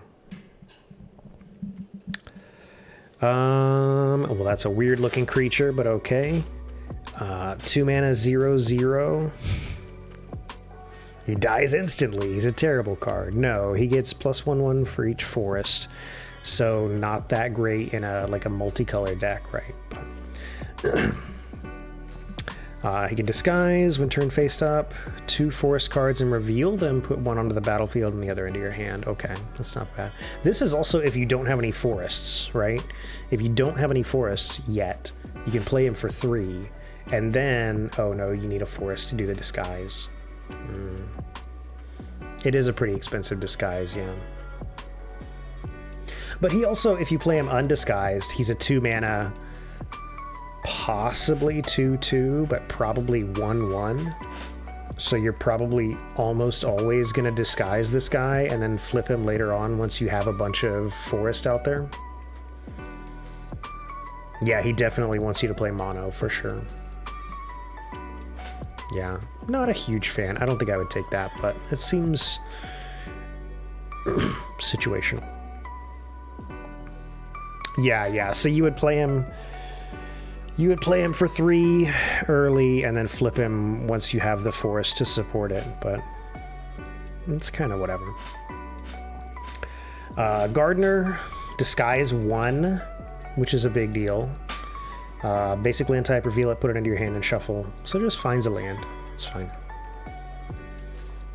3 mana either way. Oh no, 2 mana or 4 mana, but finds a land. It's okay. Feels awkward. Yeah, I mean, it's kind of expensive, right? Because turn 3, you can play it and do nothing, and turn 4, you can get a land. Yeah. I mean, you get a body out of it too, right? But still. And what a body it is, am I right? Anyway, Sharp-Eyed Rookie. 2/2 Vig. If its power is greater, or if its toughness is greater, put a 1/1 and investigate. Oh, so it's like a Pelt Hunter with investigate, but it's also base 2/2. Oh, and Vig, actually. That's not bad at all. 2/2 Vig on 2. Play something bigger on 3, and you have a 3/3. And again, 3 is like the magic number, right? That's pretty cool. Rookie feels weird, really? Is it because there's not a lot of big creatures? It also only has to be, it doesn't have to be like all of the stats are bigger than Rookie, right? It only has to be power is greater than Rookie's power, or toughness is greater than Rookie's toughness. So like a 2/3 still triggers it. A 1/5 triggers it. A 1/10 triggers it. Did you ever think about that? A 110 triggers Sharp Eye Rookie. Think about it. Yeah, it's not bad. I think you would play this just as a 2/2 for 2. It's kind of whatever. That is true that anything that you play disguised doesn't hit it, so yeah. We have a mole. We have a cute little mole. And this promotes disguising. This is the exact opposite, right? If you sent out a face down, he gets a 1/1 counter. And he's also mana. Fishing hat. Fishing hat. I appreciate you. I hope you have yourself a good bed. And I will see you later. Primary ramping boy. That's pretty disappointing. But realistically, you play him turn 2. On turn 3, he becomes a 2/2 and can make mana. It's not terrible.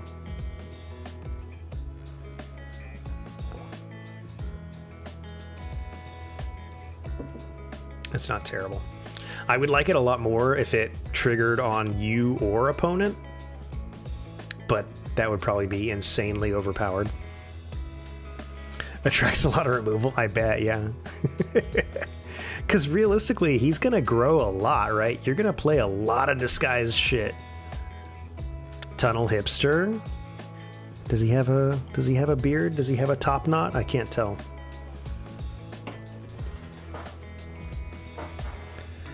The bane of your life? Really?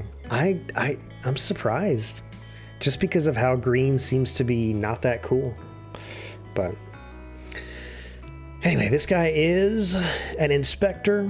You may collect evidence 6. 1/3 reach is solid as fuck, to be honest. The jump in event. Oh yeah, that's like pick 2 pre-made sets, right? That's not actually drafting. That would be a good idea. When it enters the battlefield, if you evidenced, put a 1/1 and gain 2 life. That seems cool. Does it have Mulligan for free? This seems pretty good, right? On turn 2, you won't be able to evidence, but anything after turn 2, it can be at 2/4 reach, which is very solid. This is a 3 mana 4/2 hexproof on your turn. Can't be blocked by creatures that don't have a name. Hey, how many creatures don't have a name?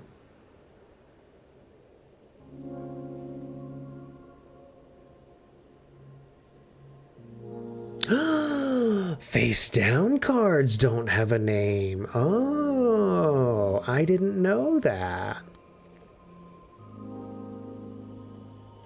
Oh, and tokens don't have names in general? Interesting. Okay, well that seems a lot better than I thought then. Especially because the 2 toughness seems like it sucks, but if it can't be blocked by things, then that's a shock, yeah. But not on your turn.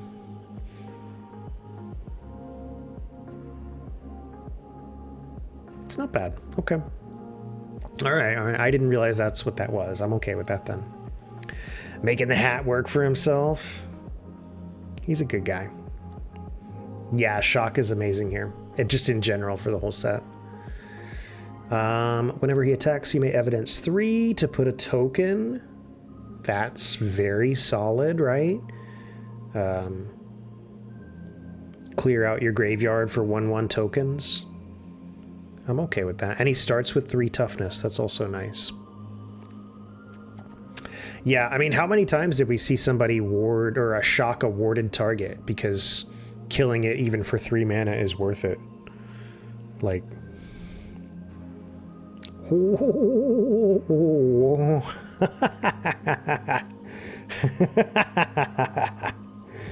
Death touch, haste.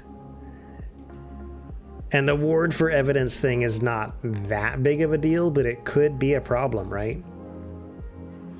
Could be a problem. Huh. I mean, it's very killable, but it is true that nobody has evidence for on turn 4, yeah. I mean, he's very killable, but he's also very strong. Not bad.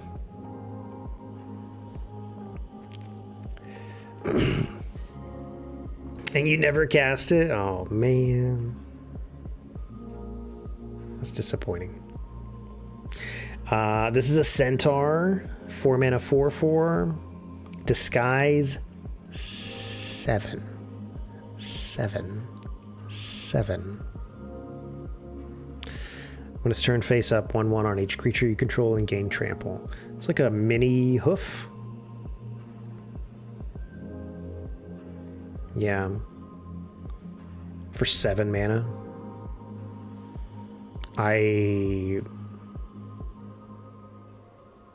What is the situation where you would use this?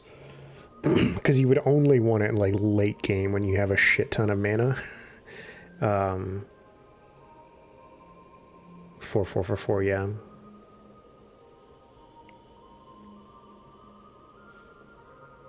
Probably much more likely to just play this as a 4/4/4. The chances of getting value out of the disguise is not, like, you're probably not going to get to do the disguise. I don't know. It is super flexible, yeah. Just in general. The bigger thing is when you're playing against it, like you're playing around every possibility, right?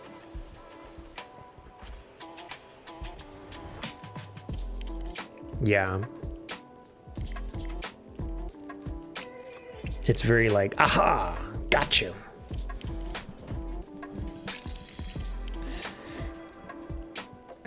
This is a big-eared elephant. Investigate. Whenever you draw your second card each turn, gets 1/1 and Vig until end of turn. That's pretty cool. Oh, it is Dumbo. Yeah, that's true. Okay. Hey, I'm fine with that. That seems okay. I'm not seeing a lot of card draw, at least in the creatures of green so far, and I'm not seeing a lot of investigate or stuff like that. But it seems okay. Culvert Ambusher, 4/5 for 5, enters the battlefield or is turned face up. Target creature blocks this turn if able. Oh, well, that could be some shenanigans. To force somebody to block. Refilling is expensive, yeah.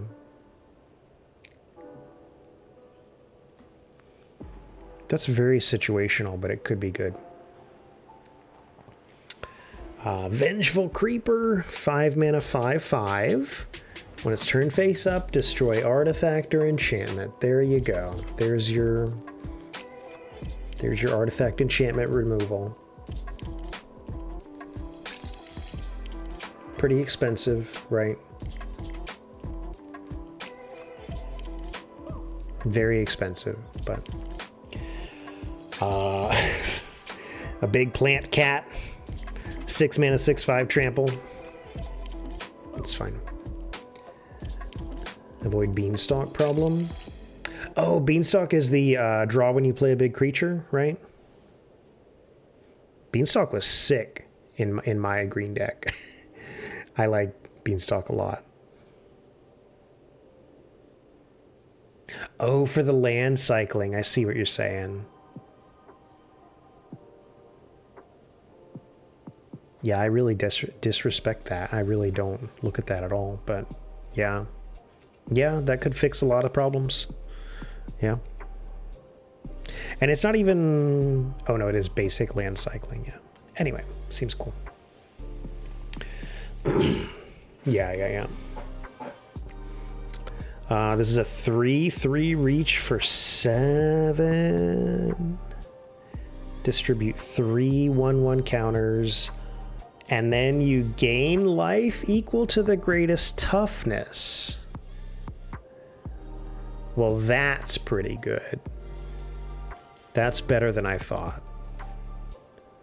Essentially, on his own, he's a 6/6 reach, gains 6 life.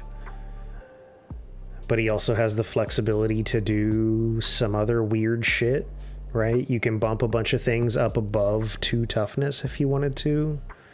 You can do other things. That's pretty good. Expensive, right? But pretty good. The Pride of Hull Clade.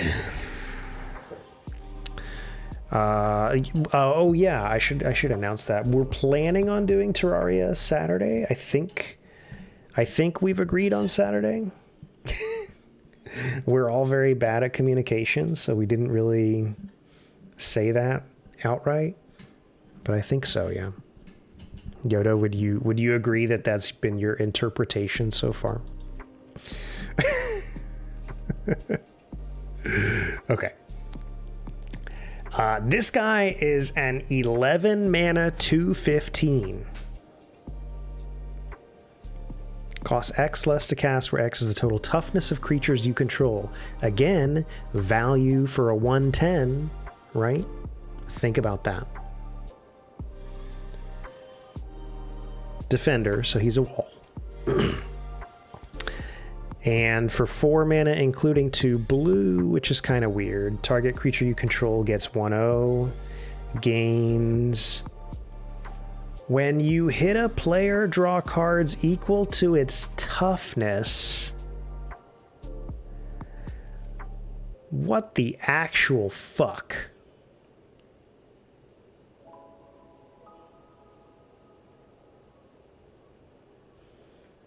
This seems like a card that you could do some really weird shit with. This is a weird card, man. What are you gonna draw 15 cards? What the fuck? Like, what the fuck is this? Croc Elf Turtle, yeah. That's a weird fucking card, man. I'm never gonna draft that card. I will never pick that card. I'm not gonna use that. Yeah, easy draw 15 for sure. Let me just hook that up. All right, we made it to the multicolors. Yeah, just deck yourself. You could if you wanted to. 3/3 Vig enters the battlefield. Investigate. Sack a clue. You draw X cards and gain X life. Normal clue is 2 mana for 1 card. This is 4 mana for 1 card, or 5 mana for 2 cards, 6 mana for 3 cards, plus life, right? Very slow. But cool. And 3/3 Vig is not bad, just on its own.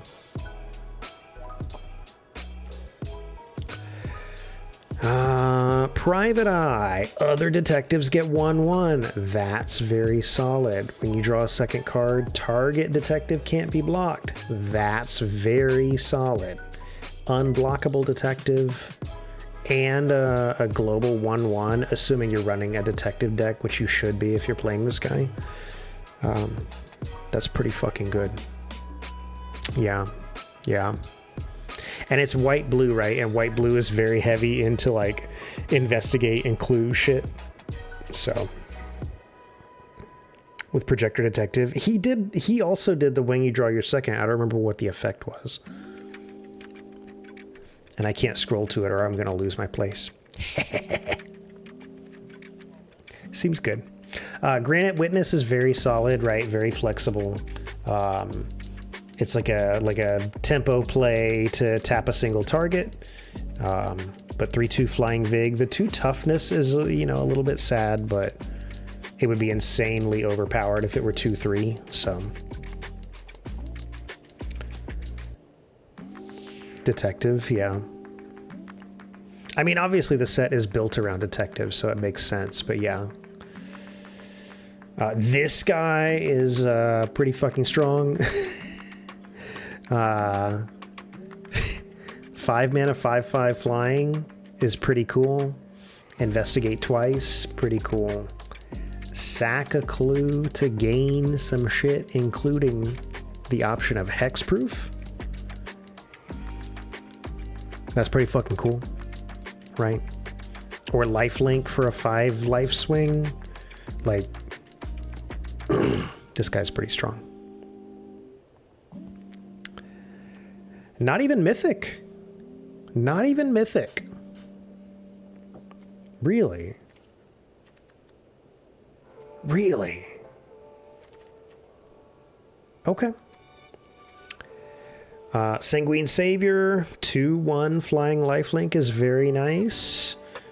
Also has a disguise option for white and black, which is nice. Another target creature gains lifelink until end of turn. That instant speed, right? So you can, you know, hit with some big target and just suddenly give it lifelink. That's not bad at all. What the fuck? It's a ghost mommy. 2/3 Death Touch. Beginning of your end step. Investigate for each opponent who lost life. When a clue goes into the graveyard, create a spirit once each turn.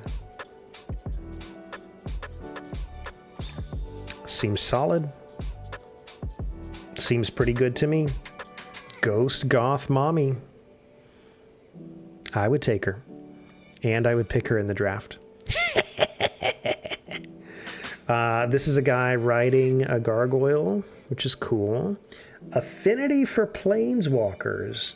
Hey, you know there's only one planeswalker in this set, right? Anyway, 2/4 Flying Vig is sick. Amazing stat line. Opponent attacks with creatures. If 2 or more of those creatures are attacking you and or planeswalkers you control, that opponent loses 3 life and you draw a card. So ignoring the planeswalker part, if opponent attacks you with 2 or more creatures,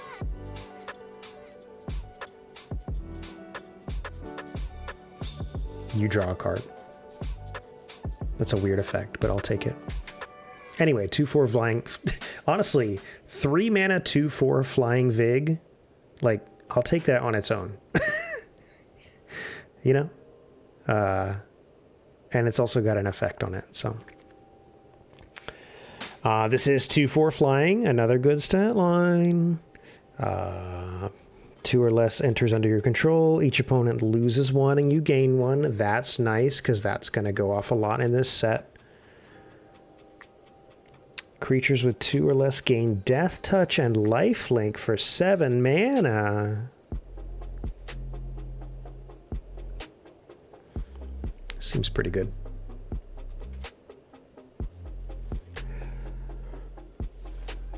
Thank you, Streamlabs. I will.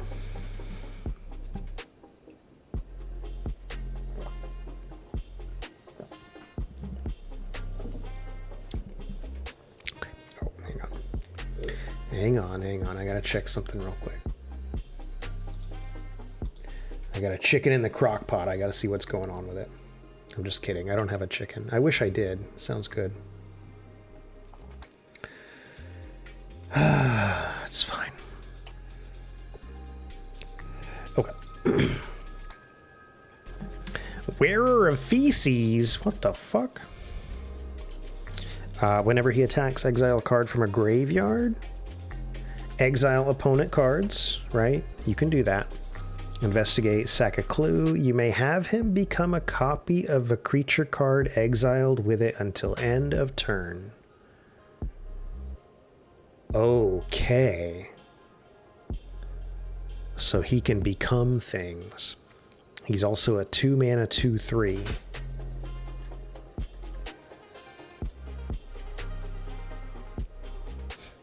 That's what it says. Wearer of Feces. That's what it says. That's his name. Vampire Assassin. 1/4 Death Touch. Oh, that's fancy. Face down creatures have...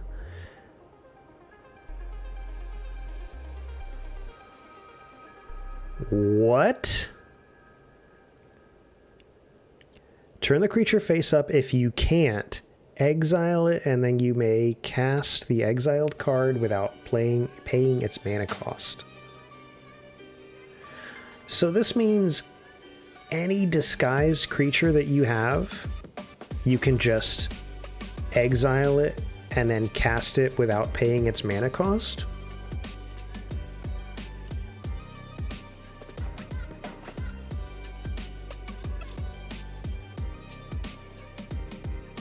Well, I mean, the way that I'm reading it is... I don't understand what's up with the mana cost. What, or I guess, what does it mean is when it says if you can't? Does that mean if you can't turn the creature face up? Or when are you not able to turn a creature face up? I don't know what that means.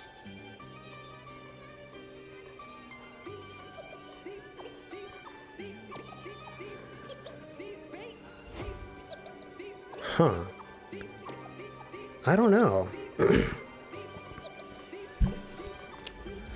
Well, yeah, but if you can't afford it, I mean, so your options are to either pay for and turn it face up, or if you can't pay for, then you can just play it for free. So why the fuck would you ever pay for? Unless I'm obviously misunderstanding something. If your choices are to pay for or play it for free, then like, I don't know. It seems weird to me. I'm sure it's good. I don't think I understand what that means. That's fine.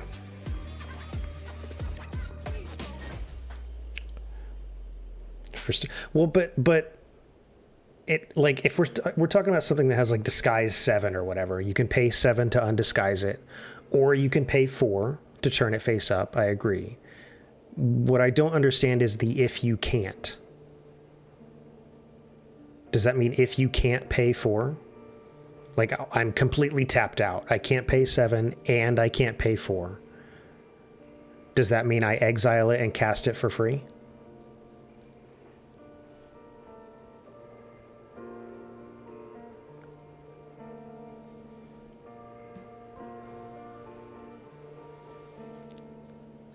That doesn't...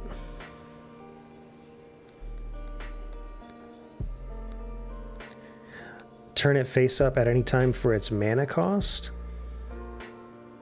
So this is different than the normal disguise effect? I don't know. I would have to play with it. That doesn't make sense to me. Hey, I don't get it. I play green. I don't understand.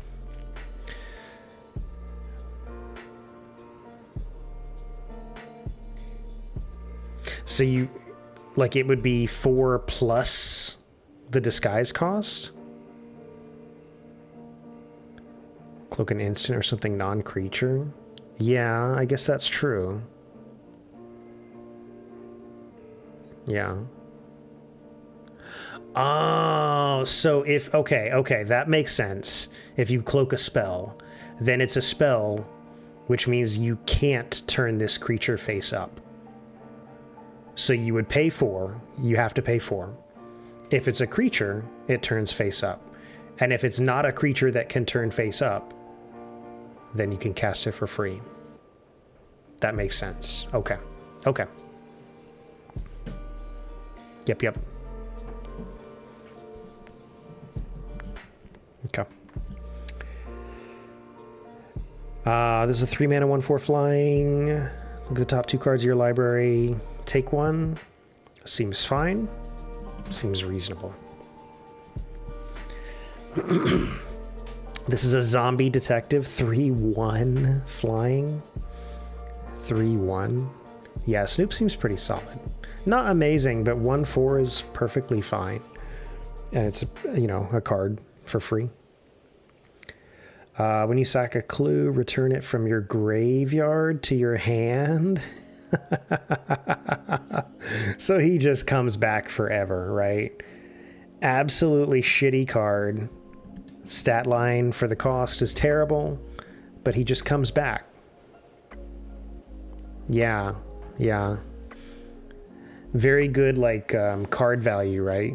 When you get down to the point of the game where you have, you know, 1 or 2 cards in hand at any point in the time, and you just constantly get this guy back. You better have an exile effect, buddy.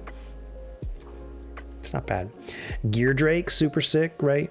Gear Drake works really well with clues. Sack a clue, give it a counter. It's a 2-mana 1/1 flying, and it investigates itself, which is nice. Gear Drake seems super solid.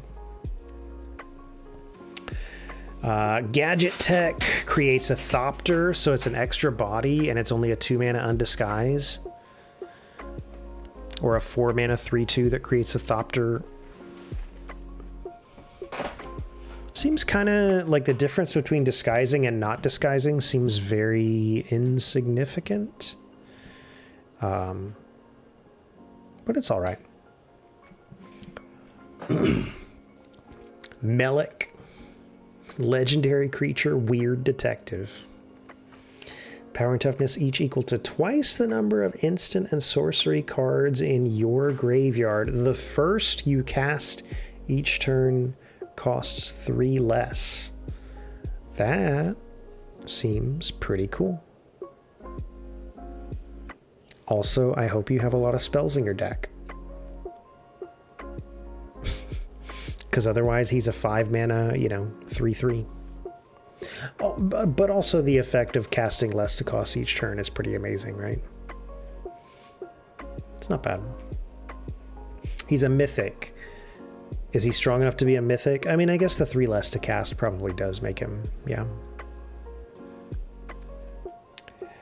Oh my gosh, this guy's a dinosaur. Oh no, he's not. He's a Viashino. Oh man. Whenever he attacks, sack any number of other creatures, then exile the top X cards of your library.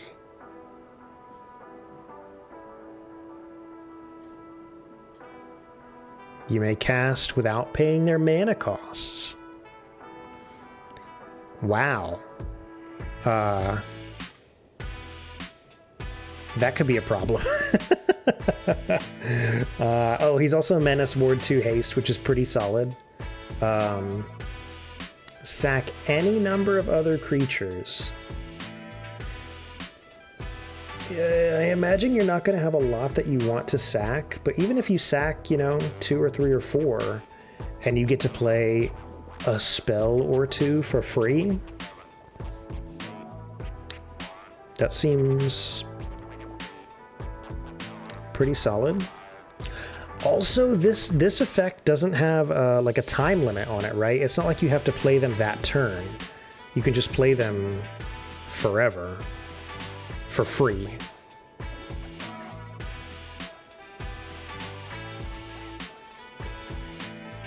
That's not bad. Runebrand Juggler. Suspect a creature.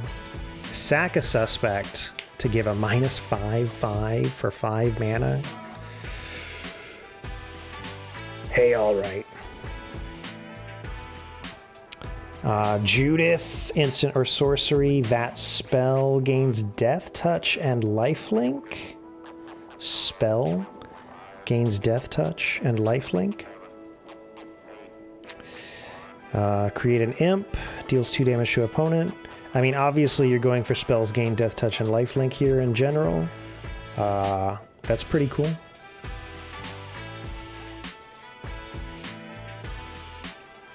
Dies deals 2 to any target. It's very whatever.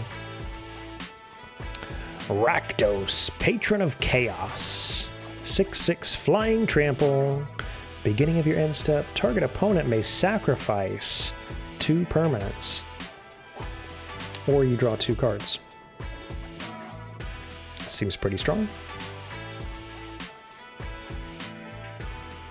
That seems really strong. They're not going to want to sack, so you just permanently draw 2 cards extra every turn. That is... that is pretty strong. Even if he never attacks, that's pretty strong. Okay.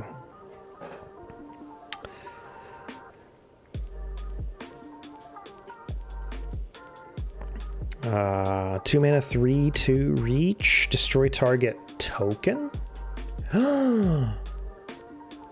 Are face down cards tokens? No, right? They're face down cards. Still pretty good. There's a decent amount of tokens out there. This is a 4 mana 3/3 death touch. Target creature gains indestructible until end of turn. That is pretty solid. It's also a very expensive disguise cost, but that's because you can do that at instant speed, right? You can combat, something's gonna die indestructible before it dies. Seems all right. Legendary creature Elf Detective. No mention of spider in his typing at all, which is surprising. You may collect evidence 4. If you do, create 2 tokens with menace and reach. Well, wait a second now. Oh, never mind. I'm wrong. If you sack 4 tokens, you can surveil, draw, and gain 2 life. That's not bad. You would have to evidence 8 in order to have enough spider tokens, but you can also do any tokens, right? 6 mana, 5/4 menace is a pick. Yeah, seems good. It doesn't seem crazy, but it seems good.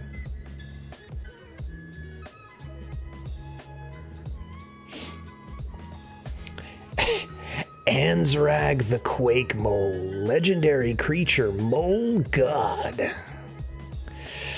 When it becomes blocked, untap each creature you control. After this phase, there is an additional combat phase.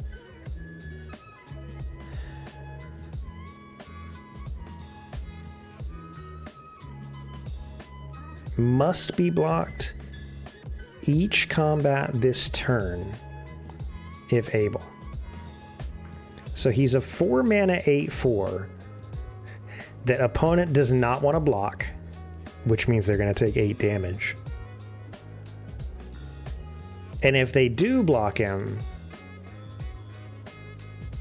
they're going to be sad about it.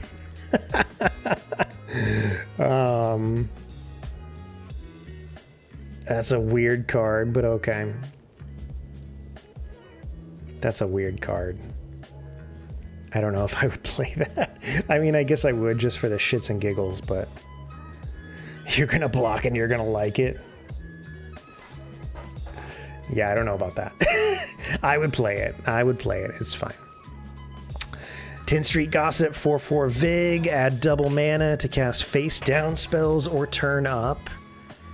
Seems very solid, very respectable. Yaris, Roar of the Old Gods. Other creatures you control have haste. When one or more face down creatures deals combat damage to a player, draw a card. When face down dies, return it to the battlefield face down. If it's a permanent, then turn it face up. When it dies, just turn it face up. Also, it has haste. Also, you better block it, otherwise I'm drawing a card if it hits your face. Yeah, that seems pretty fucking strong, man.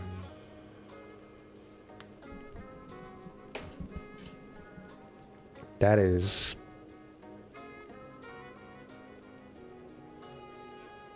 Mono green doesn't. I think they really discourage playing mono decks these days. This is a 7 mana 6/7 reach with disguise 6. Honestly, there's nothing special here, but that seems fine. Like, that seems perfectly good to me. Turn 4/4/4 plus 6/7.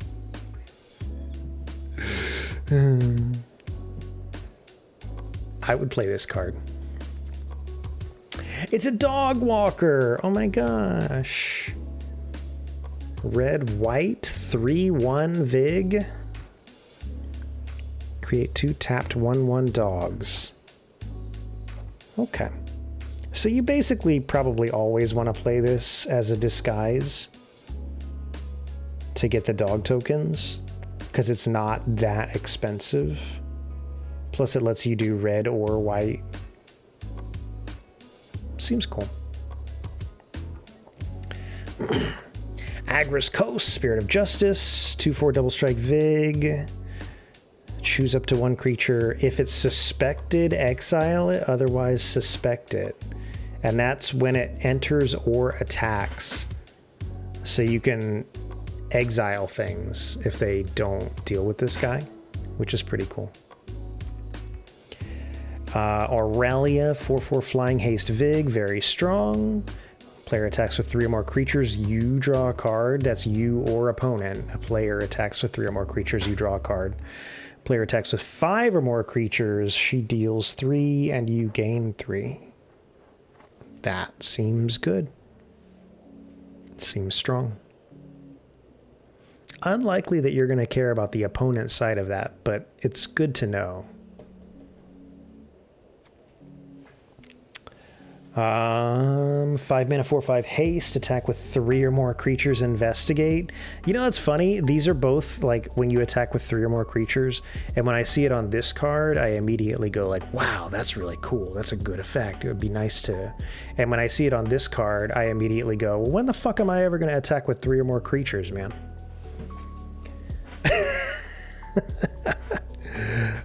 I think the more text is on a card, the more I just respect it, right? I instantly assume that that effect is going to be good and cool. And this card has very little text, so I instantly assume that it's not that cool. It's not bad. 2 mana 1/3 reach is nice. Face down permanent controls face up. Face down permanent turned face up. 1/1 counter on both. That's nice, because that's 2 mana and then 3 mana disguise, and then next turn everybody gets a 1/1 potentially. Yeah, that's very strong. That's nice. And the reach on top of it. Even without reach, that would be pretty good, but the reach makes that real nice. Legendary creature Dryad, 3 mana 4/4. You're pretty much dead, yeah. 3 mana 4/4. Target creature gains Death Touch, Vig, or Double Strike. Holy fuck. That seems strong. That seems insanely strong. Holy fuck. That seems insanely strong. That's a guaranteed take. Yeah, even with no abilities, it's giga too strong. Anyway, 5 mana 4/4, turn face up, put X 1/1s, where X is the number of other creatures you control. That's not bad too. This is a soldier. Tulsamir Midnight's Light. 5 mana 3/2 lifelink. When it enters, create 5/5 trample. When a wolf attacks, target creature blocks that wolf if able. Wait. When a wolf attacks, if Tolsimir also attacked, somebody has to block the wolf. Okay, weird. Oh, this thing, Ghetto Hoof, yeah. It's also a centaur. Are they just giving centaurs hoof effects? What's up with that? Anyway, this seems okay. Like it's forcing something to block the 5/5 trample.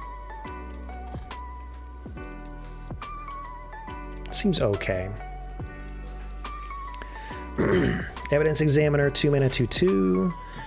You may collect evidence 4 to investigate. That's not exciting, but that's fine. This is Sorcery Adventure Investigate. You may play an additional land. That's very cool. You have to be blue-green though, so yikes. And then as a creature, 4 mana, 3/4 Flying Vig. Whenever he attacks, destroy an artifact. Destroy an artifact, huh? 3/4 Flying Vig, destroy an artifact, huh? Hey, that's pretty good. Yeah, that would be very annoying to play against, for sure. That's pretty good. Evolved Enigma, legendary creature, elf, ooze wizard. Ooze wizard? It's a slime mommy. Beginning of combat, cloak a card from your hand, so this can allow you to cloak, non-creatures, right? Put a 1/1 counter on each colorless creature you control. Oh, each colorless creature. What's wrong with Simic? I'm assuming that's blue-green. I'm just not a blue fan. That's all. Blue is too complicated. This is our elf crocodile detective. Deals combat damage, investigate. That seems fine, right? I think he's okay. He's obviously a very solid body. Jaws of the Conclave, triple color, Vig Trample Ward 3. Whenever it attacks, it's almost a hoof effect, except it's based on elves you control, and draw a card for each wolf you control. For the classic elf-wolf deck.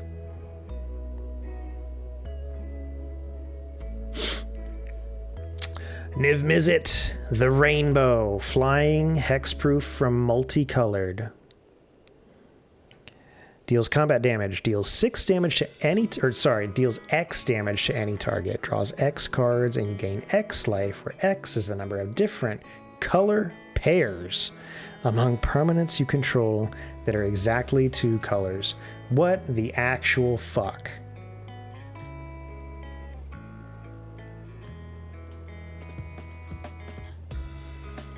Hey, that seems cool. I'm surprised that's not a mythic. Gravestone Strider, 2 mana, 1/3, 1 mana of any color. Oh yeah, this is good fixing, right? And then exile a card from a graveyard. Deal extra damage to face, yeah. But it also does all the other stuff, right? Damage to face, you can draw X cards, you gain X life. Yeah, it's pretty strong, but like so fucking weird. Anyway. Oh my god, we're almost done with creatures. Hey, I don't know if I'm gonna make it through spells, by the way.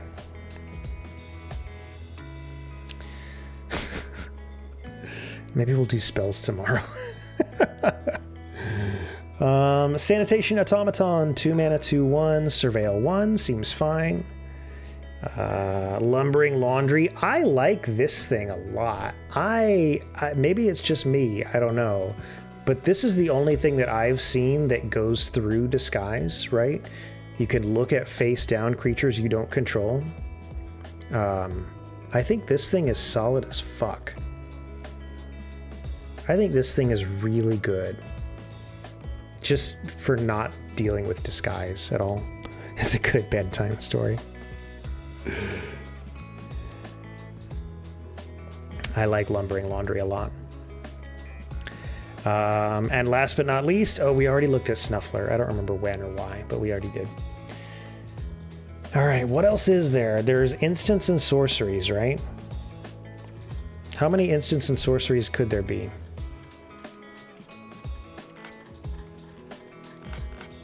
There's a few.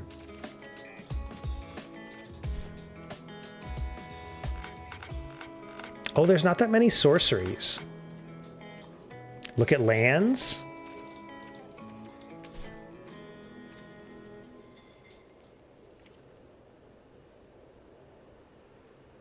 Oh god, there's a bunch of weird lands. I'm not gonna look at the basic like double lands. Oh, what the fuck?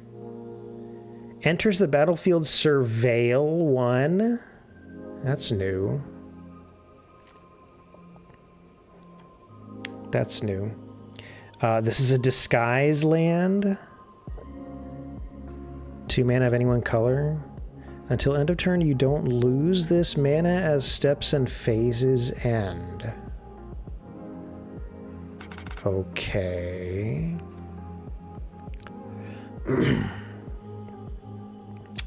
Target creature with power 2 or less can't be blocked, whatever.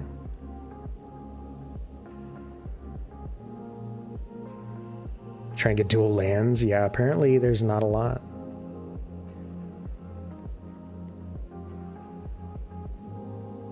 I guess that's going to also contribute to it being a slower format in general, right? Because you're not going to have dual lands to do cool shit. So you just have to wait until you actually draw the basic lands that you need. Sacrifice it unless you tap an untapped artifact or land. Oh, because it's a permanent, add 1 mana of any color. I see. I see. That's a pretty good thing. You'd tap that land? I bet you would. Oh, and then we already saw Scene of the Crime. Disguise regardless of colors, yeah. Yeah, that's true, yeah. If you're like a, you know, multicolored deck and you didn't hit your greens or whatever, you could still play a disguise green. Yeah. All right, we have Surprise Witness, target creature card from your graveyard to the battlefield and give it flying. That's very nice. Each player who controls the most creatures investigates, then destroy all creatures. That's pretty good. Extract a confession. You may collect evidence 6. Each opponent sacks a creature. Instead, each opponent sacks a creature with the greatest power. Oh. So you can kind of control what they sack. Kind of. That's not bad. Oh, this is really good, right? Target opponent discards 2 cards. That's fucking sick. That's that on its own. That's amazing. Or you can look at their hand and force them to discard a specific thing. But yeah, that just on its own is very solid.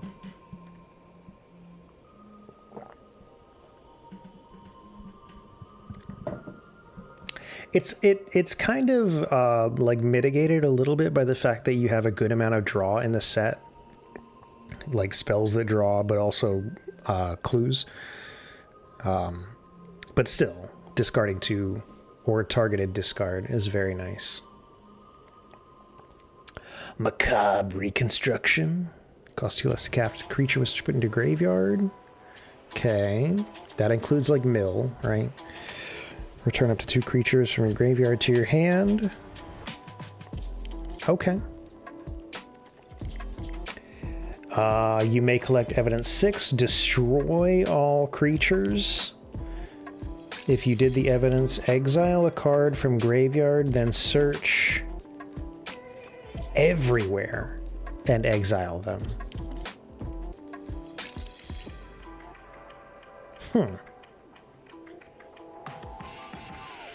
Hoping for no more board wipes. I mean, we have a black and white board wipe so far. Destroy all artifacts you control. Wait, you don't control. And exile X from the top of your library. You may put a creature card exiled this way onto the battlefield. It gains haste.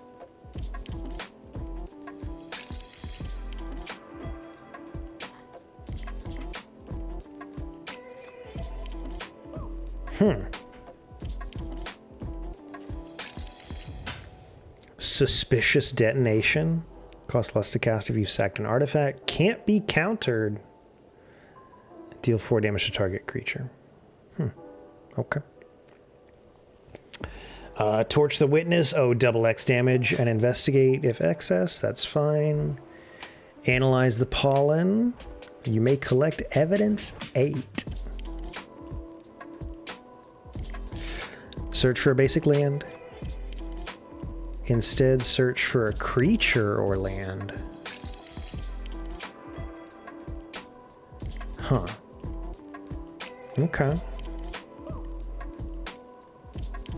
Yeah, that's not bad. Oh, and that's the end of sorceries. All right, we're going to run through instance real fast, okay?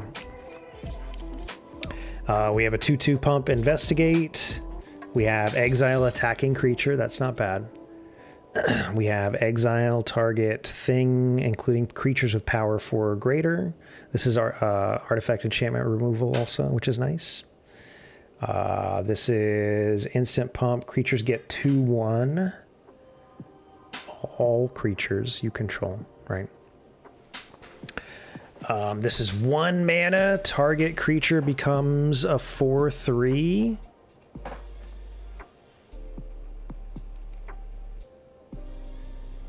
Or if you collected evidence, it becomes a 1/1. That's kind of fucked up. That's pretty cool. You can use that for some weird shit. Deduce, draw a card, investigate. Seems fine. Eliminate the impossible. Very flexible, yeah. This is opponent creatures get -2/0. Oh, and remove suspicion. Okay. It's on opponent creatures, so you'd be doing that to remove the menace part. That seems fine. It's not exciting, but whatever. Counter unless you play 2. That's fine. With a suspect tossed on. Return non-land permanent to hand. Surveil 1. Sure. Out cold, I know was good, right? Tap 2 target creatures and put a stun on them. That's like a 2-turn, knockout. And can't be countered. That's fine. Exile non-land that was put there from anywhere this turn. Copy it. You may cast the copy. Okay, I like this a lot. I think we didn't actually pick this in the draft that I saw, but I like this card a lot and I want to use it. Okay, because it's a 4 mana. Copy it. Cast without paying the cost. I like it. Owner of target thing puts it on the bottom or top of their library. That's very cool. Reveal the top 5 cards and separate them into 2 piles. Opponent chooses 1 pile. Put that in your hand and the other in your graveyard. Create a Thopter and put a counter on it for each thing put into the graveyard.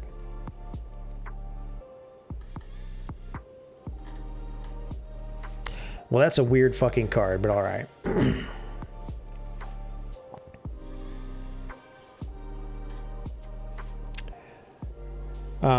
Creature gains Death Touch and Lifelink. Investigate. It's only 1 mana. That's very solid. 1 mana Death Touch, Lifelink, Investigate. Seems pretty good. Long Goodbye, can't be countered. Destroy creature with mana value 3 or less. Pretty solid. Also, can't be countered includes the ward ability, and you know what has mana value 3 or less is anything in a disguise.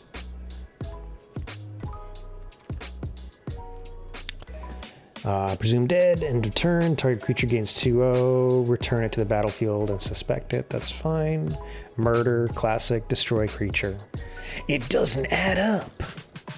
Return target creature card from your graveyard to the battlefield. Suspect it. Turns out you weren't actually killed. I know. Slice from the shadows, can't be countered, gets -XX. That's not bad.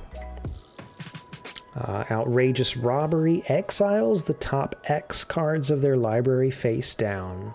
You may look at and play those cards for as long as they remain exiled. If you cast a spell, you may spend mana of any color to cast it. That seems pretty fucking good. That seems really fucking good. You can just cast X of opponent's cards.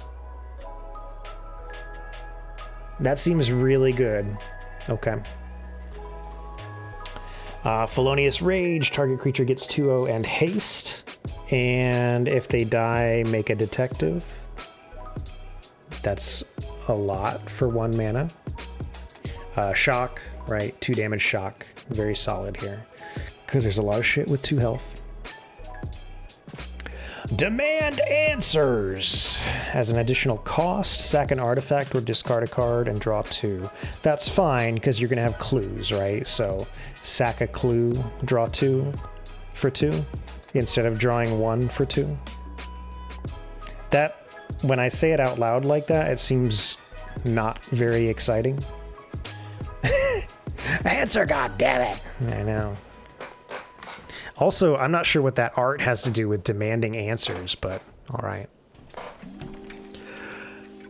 I suppose that's fine. Expose the culprit. Turn a face-down creature face up. I like that a lot. Or exile any number of face-up creatures with disguise in a face-down pile. Shuffle the pile.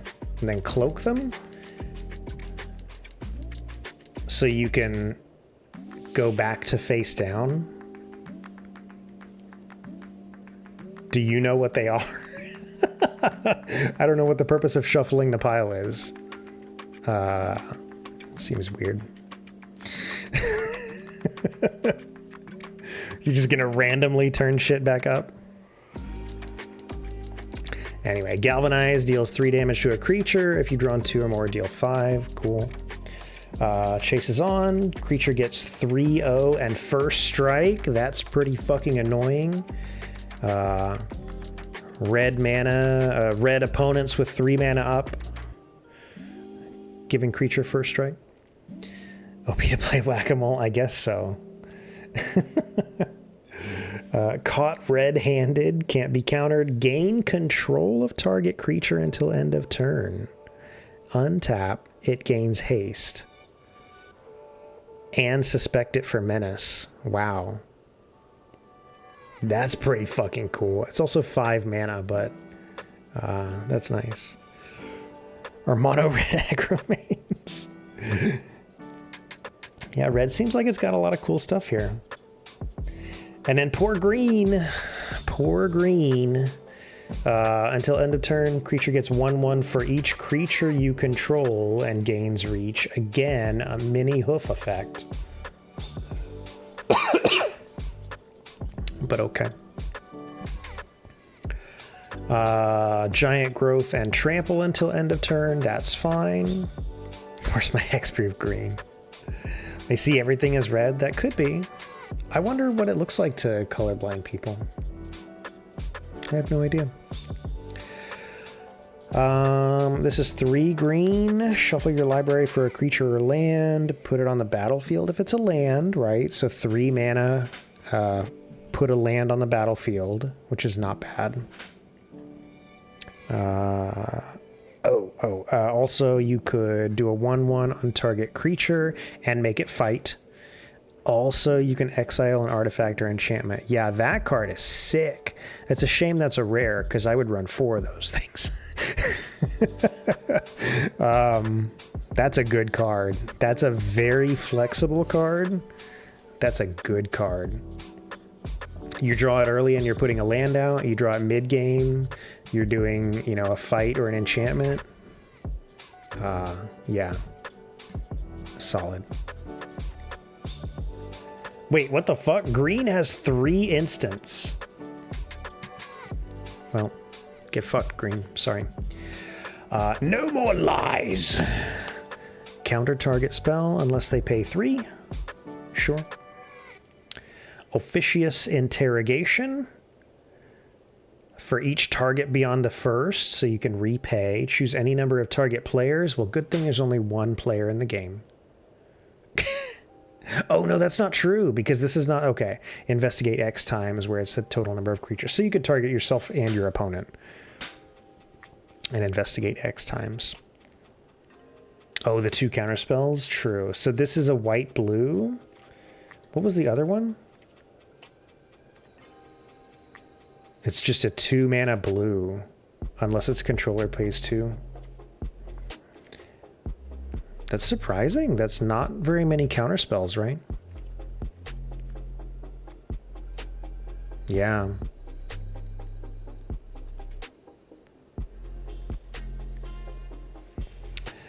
Treacherous Greed, additional cost, sack a creature that dealt damage this turn. So this is a really good effect, right? Draw 3 and a 3-life swing. But you have to sack a creature that dealt damage this turn. It's kind of a weird, like, cost. Strong, but weird. Drag the Canal. Create a detective. If a creature died, gain 2, surveil 2, investigate. Okay. Cool. Assassin's Trophy, destroy target permanent. They may search their land for a basic land. Put it on the battlefield. Huh. Drag the Canal. That's what I said. Drag the Canal.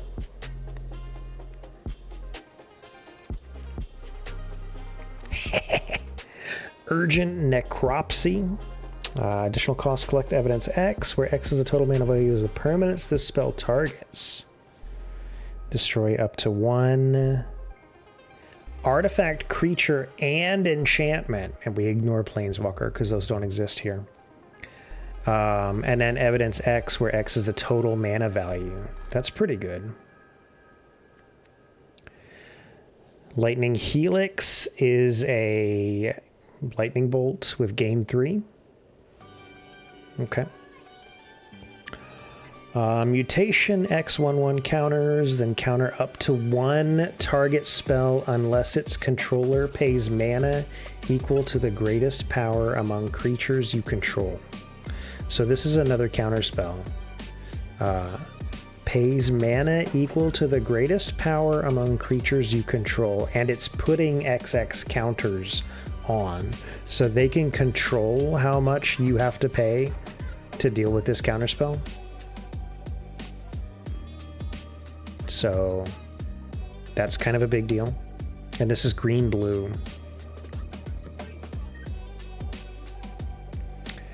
Hustle and Bustle. Creature attacks or blocks if able. Oh, all of these like double cards like this, the second effect, the expensive card, is like insanely strong, right? Bustle is creatures get 2/2 and trample. And you can flip a creature if you want to. Very strong. Cease and Desist. Exile 2 cards from a graveyard. Gains 2 life and draws a card. Fine. Desist. Destroy all artifacts and enchantments. Very strong.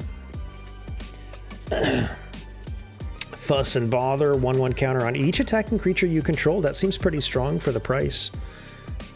That's not bad. And then Bother is create 3 Thopters and surveil 2. desist with board wipes. And last but not least, Flotsam and Jetsam. Mill 3 investigate, and each opponent mills 3, then you may cast without paying its mana cost. Wait, did we miss push pull?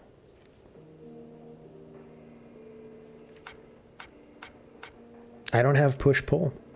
Where is push pull?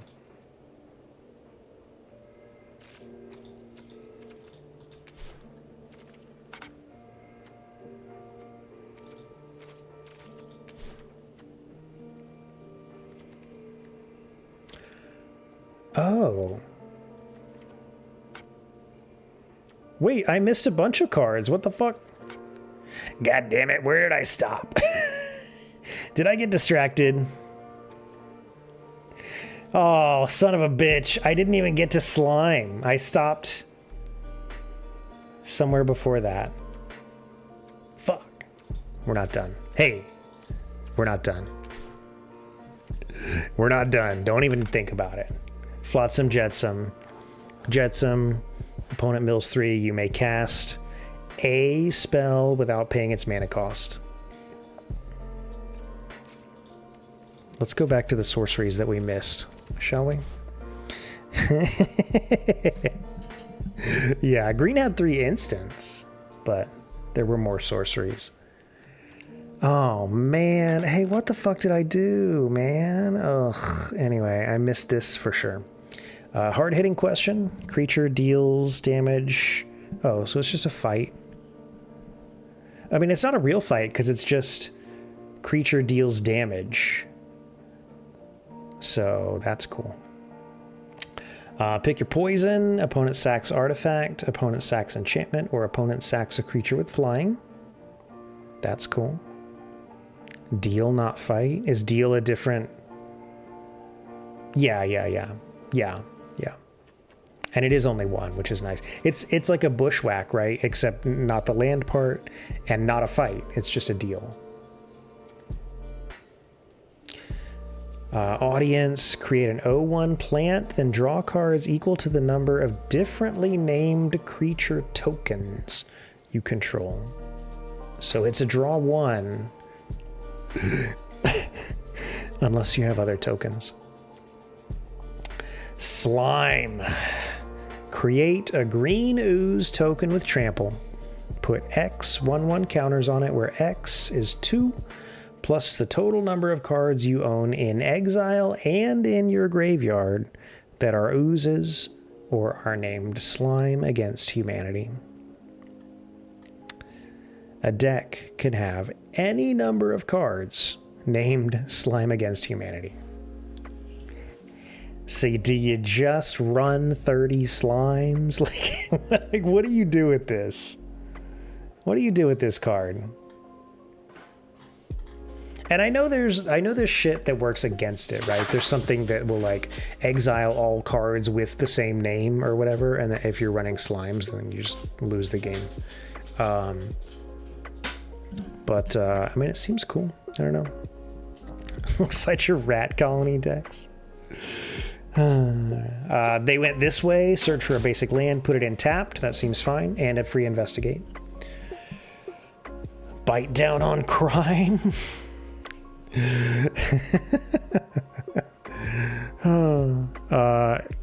Evidence 6, 2 less if evidence was collected. Target creature gets 2/0 and deals damage. Not bad. Hide in plain sight. Top 5 of your library. Cloak 2 of them and put the rest on the bottom in a random order.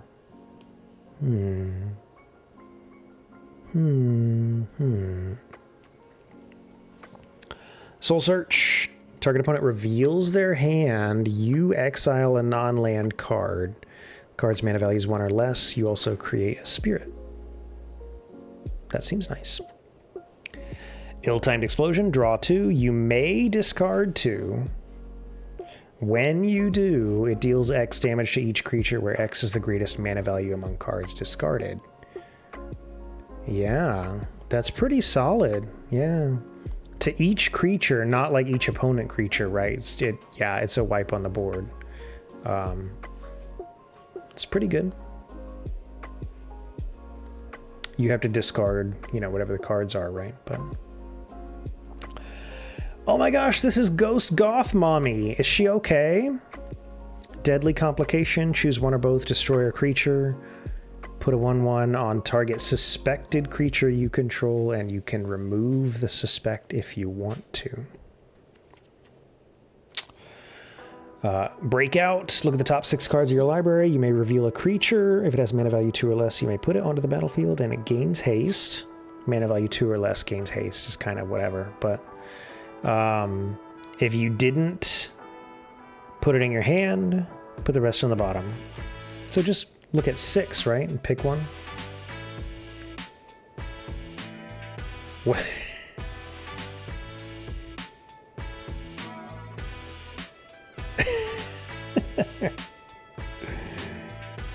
World Soul's Rage deals X damage to any target.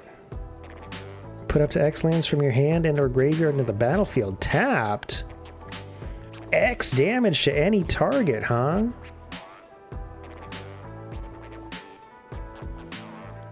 Hey, I like that.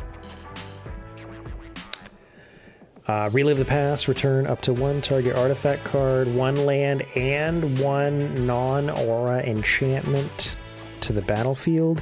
They're 5/5 elementals in addition to their other type. That's pretty good.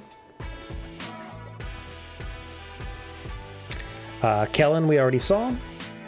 Yeah, 7 mana for 3 5/5s is sick. Plus you get an enchantment and an artifact and a land back. You're probably going to use the land just as a creature and not a land, but the artifact and enchantment could be, something amazing also. Oh, Doppelgang. Holy fuck, Doppelgang is good. Oh no, Alpha, we're almost done. Wait, I'm going to turn this off and I'll click on it. Alpha, how are you doing, man? I have been talking all night long, so my poor voice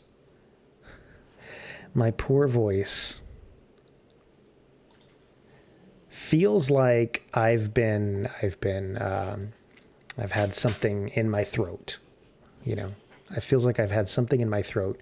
Maybe it was too big for my throat. I don't know, but my throat is very sore right now. And you know what that reminds me of?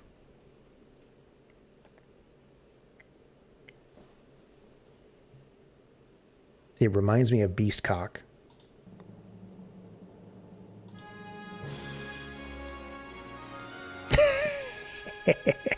I'm doing good. I'm having a good time tonight.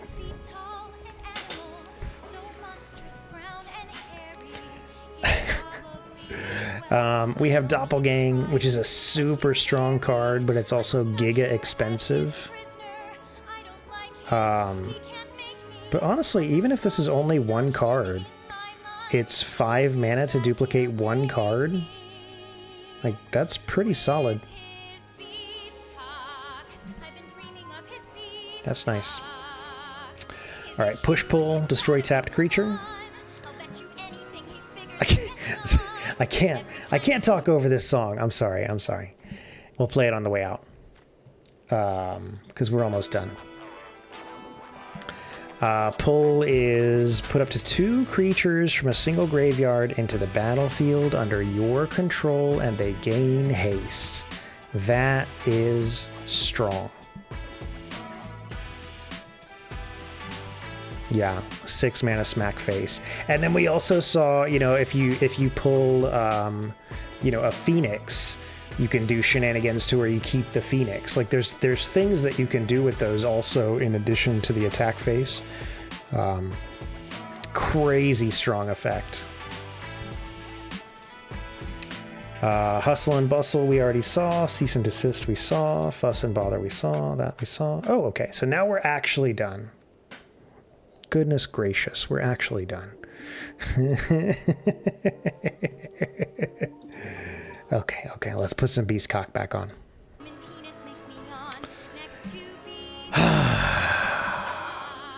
And we are going to be done for the day. We're not going to play any cards today at all.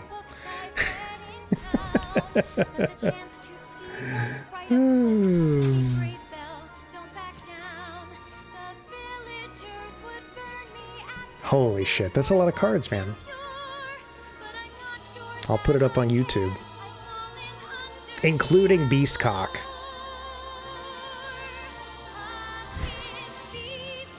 It's good to read them all, right? I'm not going to remember every single bit of it, but at least that way, when you're looking at the cards in draft, you have like a rough idea of what they are, right? Instead of having to like read 20 cards all at once.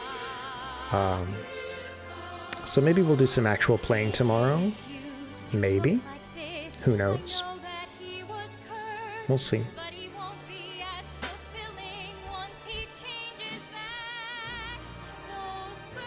I'm just letting Belle carry us away.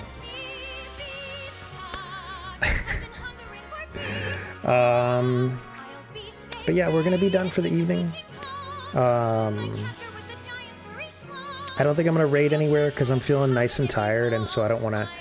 Every time I raid somewhere, right, I feel bad because like you want to raid and you want to stick around and you want to chat and stuff, but usually when I'm done streaming, I don't want to do that. So I'm just gonna end and let people scatter. I'm gonna chug a bottle of honey or something. I don't know.